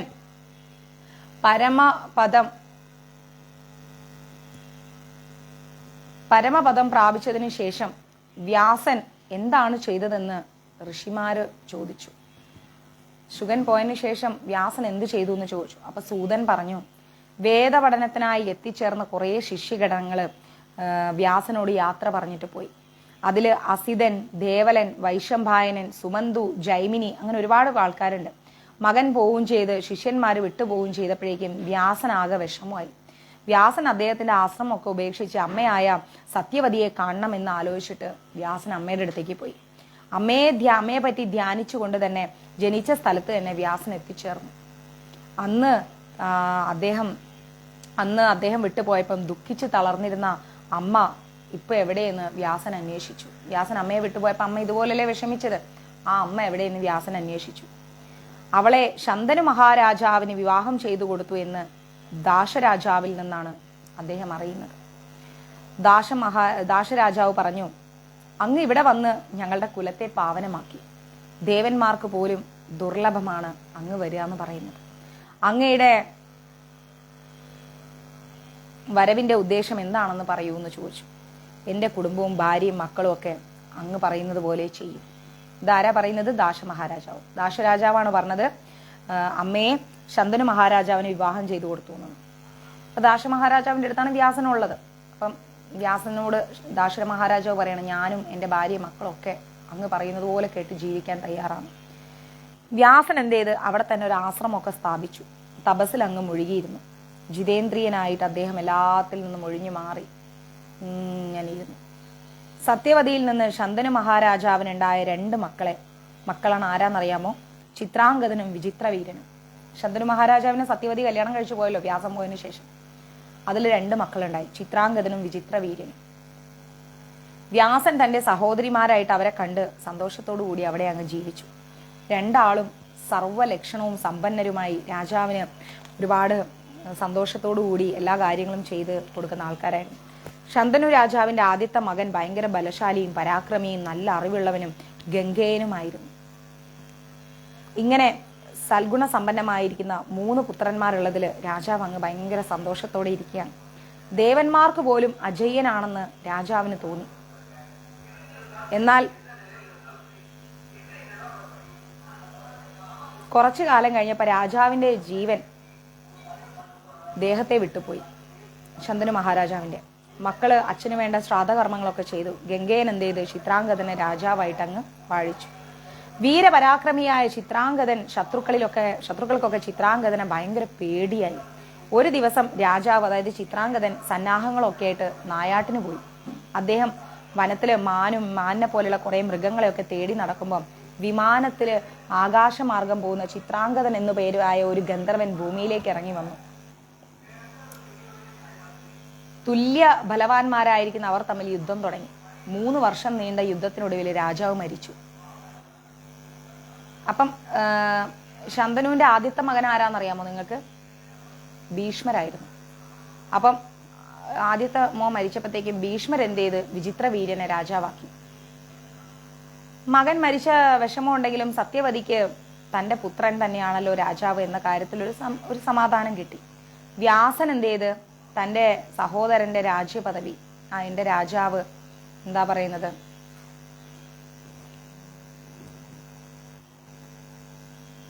അത് നർമ്മദാ ബാണലിംഗം മഹാദേവന്റെ രാജ്യപദവിയില് വ്യാസം നോക്കുമ്പം 2ാമത്തെ സഹോദരൻ രാജാവായിരിക്കുന്നു. അതുകൊണ്ടപ്പോ വ്യാസന് സന്തോഷമായി. താമസിയാതെ ഭീഷ്മർ എന്ത് ചെയ്ത് വിചിത്രവീര്യന്റെ കല്യാണമൊക്കെ ആലോചിച്ചു. ആ കാലത്ത് കാശി രാജാവ് 3 മക്കൾക്ക് വേണ്ടി സ്വയംവരം നിശ്ചയിച്ചിരിക്കുകയായിരുന്നു. കാശി രാജാവിന്റെ കൊട്ടാരത്തിൽ ഒരുപാട് രാജാക്കന്മാർ വന്നു സ്വയംവരത്തിന്. ആ സമയത്ത് പരാക്രമശാലിയായ ഭീഷ്മർ അവിടെ എത്തി. എല്ലാവരെയും തോൽപ്പിച്ച് കന്യകമാരെ നേരെ ഹസ്തിനപുരിയിലേക്ക് കൊണ്ടുപോയി. നിത്യബ്രഹ്മചാരിയായിരുന്നതുകൊണ്ട് ഇവരെ 3 പേരെയും ഭീഷ്മർ തന്റെ സഹോദരന് വേണ്ടിയാണ് കൊണ്ടുവന്നത്. സത്യവതിയെ വിവരമറിയിച്ചിട്ട് ശുഭമുഹൂർത്തം കുറിക്കാനുള്ള ഏർപ്പാടൊക്കെ ചെയ്തു ഭീഷ്മർ. ആ പെൺകുട്ടികളിൽ അതിസുന്ദരിയായ മൂത്തവളുടെ പേരാണ് അംബ. അംബ ഭീഷ്മരോട് പറഞ്ഞു, ഞാൻ മനസ്സുകൊണ്ട് സ്വാല രാജാവിനെ കല്യാണം കഴിച്ചിരിക്കുകയാണ്. ലജ്ജയോടുകൂടി അവളത് അറിയിച്ചു. സ്വാല രാജാവിനും എന്നെ ഏറെ കുറെ കാലമായിട്ട് ഇഷ്ടമാണ്. അതുകൊണ്ട് അങ്ങയുടെ കുലത്തിന് ചേർന്ന രീതിയിൽ എന്നോട് പെരുമാറണം. കന്യക ഇത്രയും കാര്യം പറഞ്ഞപ്പോഴത്തേക്ക് ഭീഷ്മർ കൊട്ടാരത്തിലുള്ള വലിയ മുതിർന്ന ആൾക്കാരൊക്കെ ആയിട്ട് ആലോചിച്ചിട്ട് അവളോട് പറഞ്ഞു, നീ അവന്റെ കൂടെ പൊക്കോളാൻ പറഞ്ഞു. സ്വതന്ത്രയാക്കി വിട്ടു. അവള് സ്വാലന്റെ വീട്ടിലെത്തിയിട്ട് കഥകളൊക്കെ പറഞ്ഞു.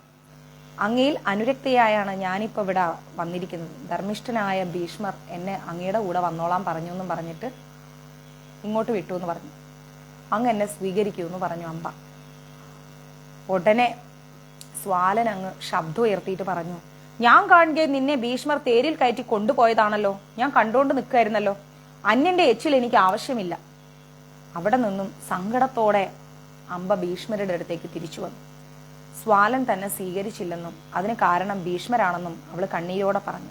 അതുകൊണ്ട് അങ്ങ് എന്നെ സ്വീകരിക്കണം എന്ന് പറഞ്ഞു, അല്ലെങ്കിൽ ഞാനിപ്പം മരിച്ചു കളയുന്നു പറഞ്ഞു അംബ.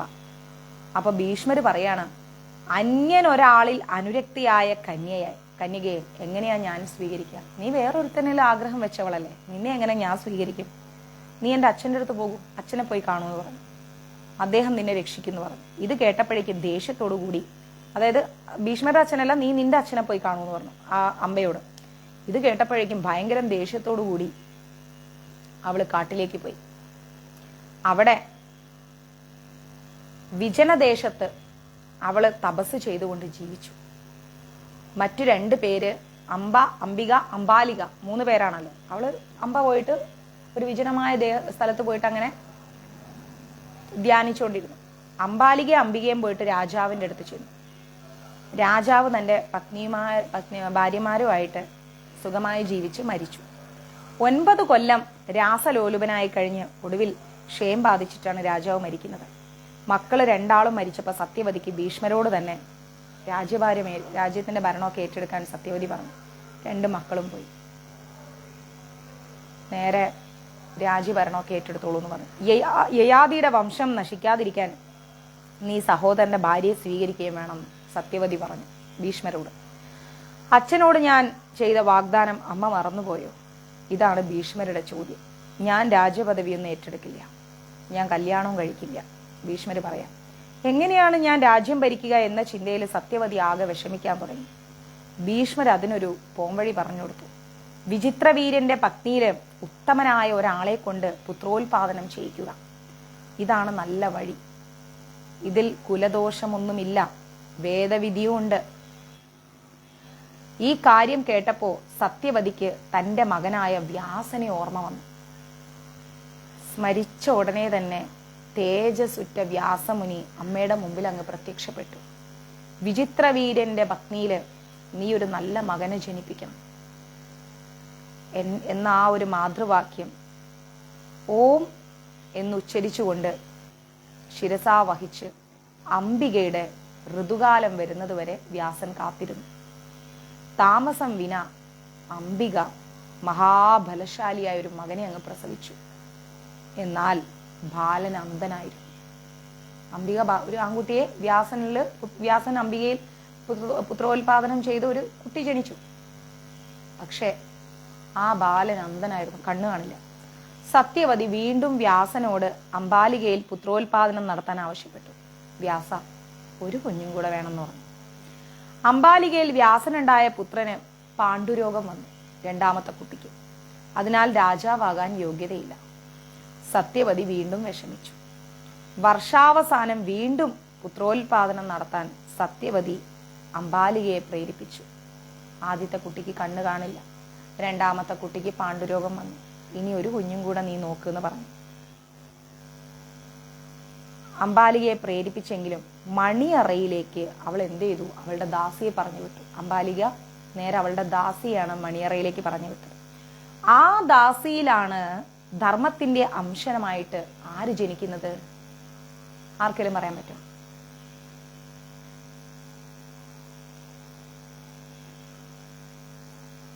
ആര് ജനിക്കുന്നത്? അംബാലിക പോണ്ട മണിയറയിലേക്ക് അംബാലികയുടെ ദാസിയെ പറഞ്ഞു വിട്ടു അംബാലിക. വ്യാസനിലും ആ ദാസിക്കും ജനിക്കുന്നതാണ് വിതുരർ. സൂപ്പർ ശ്രീകുമാരി മാതാജി, വിതുരർ ജനിക്കുന്നത്.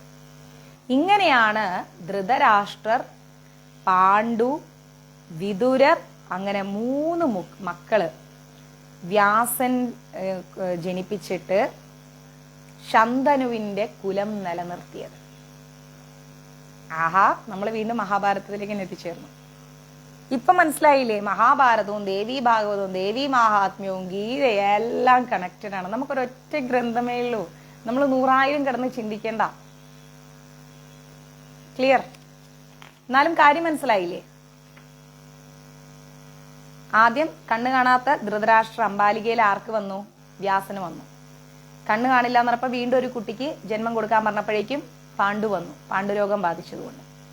വീണ്ടും അംബാലികയോട് സത്യവതി പ്രസവിക്കാൻ പറഞ്ഞപ്പം അംബാലിക എന്ത് ചെയ്തു? നേരെ ദാസിയെ പറഞ്ഞു വിട്ടു. അതിലാണ് വിതുരർ ഉണ്ടാവുന്നത്. അങ്ങനെയാണ് ശന്തനു മഹാരാജാവിന്റെ കുലം നിലനിർത്തുന്നത്. സൂപ്പർ. മനസ്സിലായോ എല്ലാവർക്കും? എത്ര പേര് ലൈവിലുണ്ട്?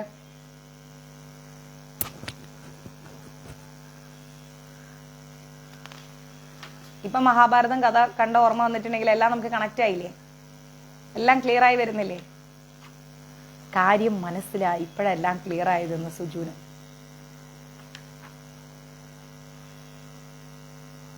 ഇപ്പൊ ക്ലിയർ ആയോ? കണക്ഷൻ കിട്ടിയോ നിങ്ങൾക്ക്?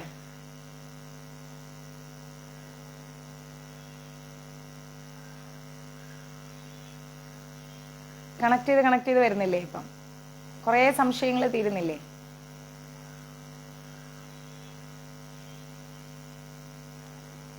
സൂപ്പർ മാതാജിന് താങ്ക് യു കണ്ണ. ഇങ്ങനെയാണ് ആ ഒരു കുലം വരുന്നത്. നമ്മളിപ്പോൾ തുടക്കം മുതലേ നമുക്ക് ഇങ്ങനെ കണക്ട് ചെയ്ത് വരണം. കംപ്ലീറ്റ് ഓർത്ത് വയ്ക്കാൻ പറ്റുന്നില്ലെങ്കിലും നമുക്കിങ്ങനെ കണക്ട് ചെയ്ത് വരും.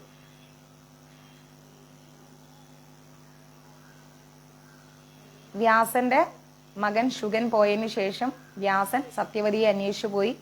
സത്യവതി ശന്തനു മഹാരാജാവിനെ കല്യാണം കഴിച്ചു പോയി. മകൻ പോയപ്പം അതിൽ മക്കളുണ്ടായി. അതിൽ മൂത്ത മോനാണ് ഭീഷ്മര്. ചിത്രാംഗതനൊക്കെ പോയതിനു ശേഷം 2 ആൺകുട്ടികളും മരിച്ച് ഭീഷ്മര് ഒറ്റയ്ക്കായി. ഭീഷ്മര് കല്യാണവും കഴിക്കൂല, മക്കളെ ഉണ്ടാക്കൂല എന്ന് പറഞ്ഞത് കാരണം സത്യവതിയുടെ വ്യാസനെ ആലോചിച്ചു. അങ്ങനെ ഭീഷ്മർക്ക് ശേഷമുള്ള ചിത്രാംഗതനിലും ഇവർക്കൊക്കെ അവരുടെ ഭാര്യമാരിലും നേരെ മക്കളെ ഉണ്ടാക്കാൻ വ്യാസനോട് പറയുന്നു. വ്യാസൻ അങ്ങനെ 3 മക്കൾക്ക് ജന്മം കൊടുക്കുന്നു. അതിൽ ആദ്യത്തെ മോന് കണ്ണു കാണില്ല, ധൃതരാഷ്ട്രർ. രണ്ടാമത്തെ മോന് പാണ്ഡുരോഗം. ഒരു 2 ആളെ കൊണ്ട് രാജ്യം ഭരിക്കില്ല എന്ന് കണ്ടപ്പം അംബാലികയോട് സത്യവതി വീണ്ടും ഒരു കുട്ടീനെ ഉണ്ടാക്കാൻ പറയുന്നു. അംബാലിക നേരെ ദാസിയെ പറഞ്ഞു വിടുന്നു. അതിലാണ് വിതുരർ ജനിക്കുന്നത്. എത്ര സിമ്പിളായി. ഹാപ്പി അല്ലേ? കുറച്ചു നേരം ഒന്ന് കോൺസെൻട്രേറ്റ് ചെയ്തിരുന്നാൽ നമുക്ക് ഈ കഥകളൊക്കെ പിടികിട്ടും. ആ കണക്ഷൻ നിങ്ങൾക്ക് കിട്ടും. അതാണ് ഞാൻ നിങ്ങൾക്ക് ഇങ്ങനെ കണക്ട് ചെയ്ത് വരുന്നത്. മാതാജിക്ക് ഒരുപാട് കാലം ഭഗവാൻ ആയുസും നന്മയും തരട്ടെ. വേണ്ട, എനിക്ക് വേഗം പോയാൽ മതി. അച്ഛൻ വായിച്ചു കഥ പറയുമായിരുന്നു. പക്ഷെ ഇപ്പം നിങ്ങൾക്ക് എനിക്ക് ഒരു കാര്യം അറിയേണ്ടത്, നിങ്ങൾക്ക് ക്ലിയർ ആവുന്നില്ലേ നമ്മുടെ ക്ലാസ്? മഞ്ജരീസിന്റെ ക്ലാസ് നിങ്ങൾക്ക് നന്നായിട്ട് മനസ്സിലായി, ഇങ്ങനെ ഒരു കണക്ഷനൊക്കെ കിട്ടി. എന്താ പറയാ, ഇതുവരെ നിങ്ങളിങ്ങനെ ഒരു ഡിസോർഡറായി കിടക്കുന്നതിൽ നിന്ന് കണക്ട് ചെയ്ത് വരുന്നില്ലേ? അതറിഞ്ഞാൽ മതി എനിക്ക്. ബിന്ദമ്മ ഗ്യാസ് ഓഫ് ചെയ്. എന്തിനാ ഗ്യാസ് തുറന്നു വെച്ചേ? വേണ്ട, പപ്പടമൊക്കെ ഞാൻ കാച്ചിക്കോളാം. ഗ്യാസ് ഓഫ് ചെയ്. ഇവിടെ വരുന്ന ഗ്യാസ് തുറന്നു വെച്ചിട്ട് സ്മെൽ ഓഫ് ചെയ്തോ? ഇങ്ങോട്ട് പോര്, ഗ്യാസിന്റെ അടുത്തേക്കൊന്നും പോണ്ട. അളിയൻ ഇവിടുന്ന് മെല്ലെ പപ്പടം കാച്ചാൻ പോയേക്കാം. ഒരു പപ്പടം കുതിച്ചു. നമുക്ക് എല്ലാവർക്കും കൂടി പോവാന്നേ. കണക്ഷൻ കിട്ടി, മനസ്സിലാവുന്നില്ലേ? അങ്ങനെ നമ്മൾ പോയാൽ നമുക്ക് ഇങ്ങനെ കണക്റ്റായി വരും. ഓക്കെ, അപ്പൊ ശരി, നമുക്ക് വൈകിട്ട് കാണാം ക്ലാസ്സിൽ. ഞാൻ പോട്ടെ. 1 മണി 2 മണിയാകുമ്പോൾ എനിക്ക് അവിടെ എത്തണം. ഹരേ കൃഷ്ണ. അഥവാ എനിക്ക് പോണ്ടെന്നാണെങ്കിൽ ഞാൻ വീണ്ടും ലൈവിൽ വരും ഉച്ചയ്ക്ക് ശേഷം. നോക്കട്ടെ, ഉറപ്പില്ല സാധിച്ചാൽ. കാരണം നമുക്കിത് പെട്ടെന്ന് തീർക്കാനുള്ളതുകൊണ്ട് 222 എണ്ണമുണ്ട് അധ്യായം. നമ്മളിപ്പം 25 എത്തിയിട്ടേ ഉള്ളൂ. വിദൂരതയിൽ കിടക്കുന്നു.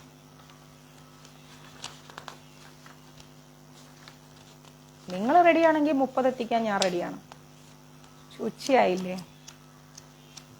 വിശക്കില്ലേ നിങ്ങൾക്ക്? ഓക്കെ, ശരി. ഹരേ കൃഷ്ണ. സർവം കൃഷ്ണ അർപ്പണമസ്തു. പ്രഭുപാദ് കി ജയ്, ഗുരു മഹാരാജ് കി ജയ്, രാധാ ഭവന പുരേഷൻ കി ജയ്. വൈകിട്ട് കാണാം, സാധിച്ചാൽ ഉച്ചയ്ക്ക് വരാം. ഹരേ കൃഷ്ണ. എല്ലാവരും മാക്സിമം ഷെയർ ചെയ്യണം കേട്ടോ. മാക്സിമം ലൈവ് ഷെയർ ചെയ്യാം.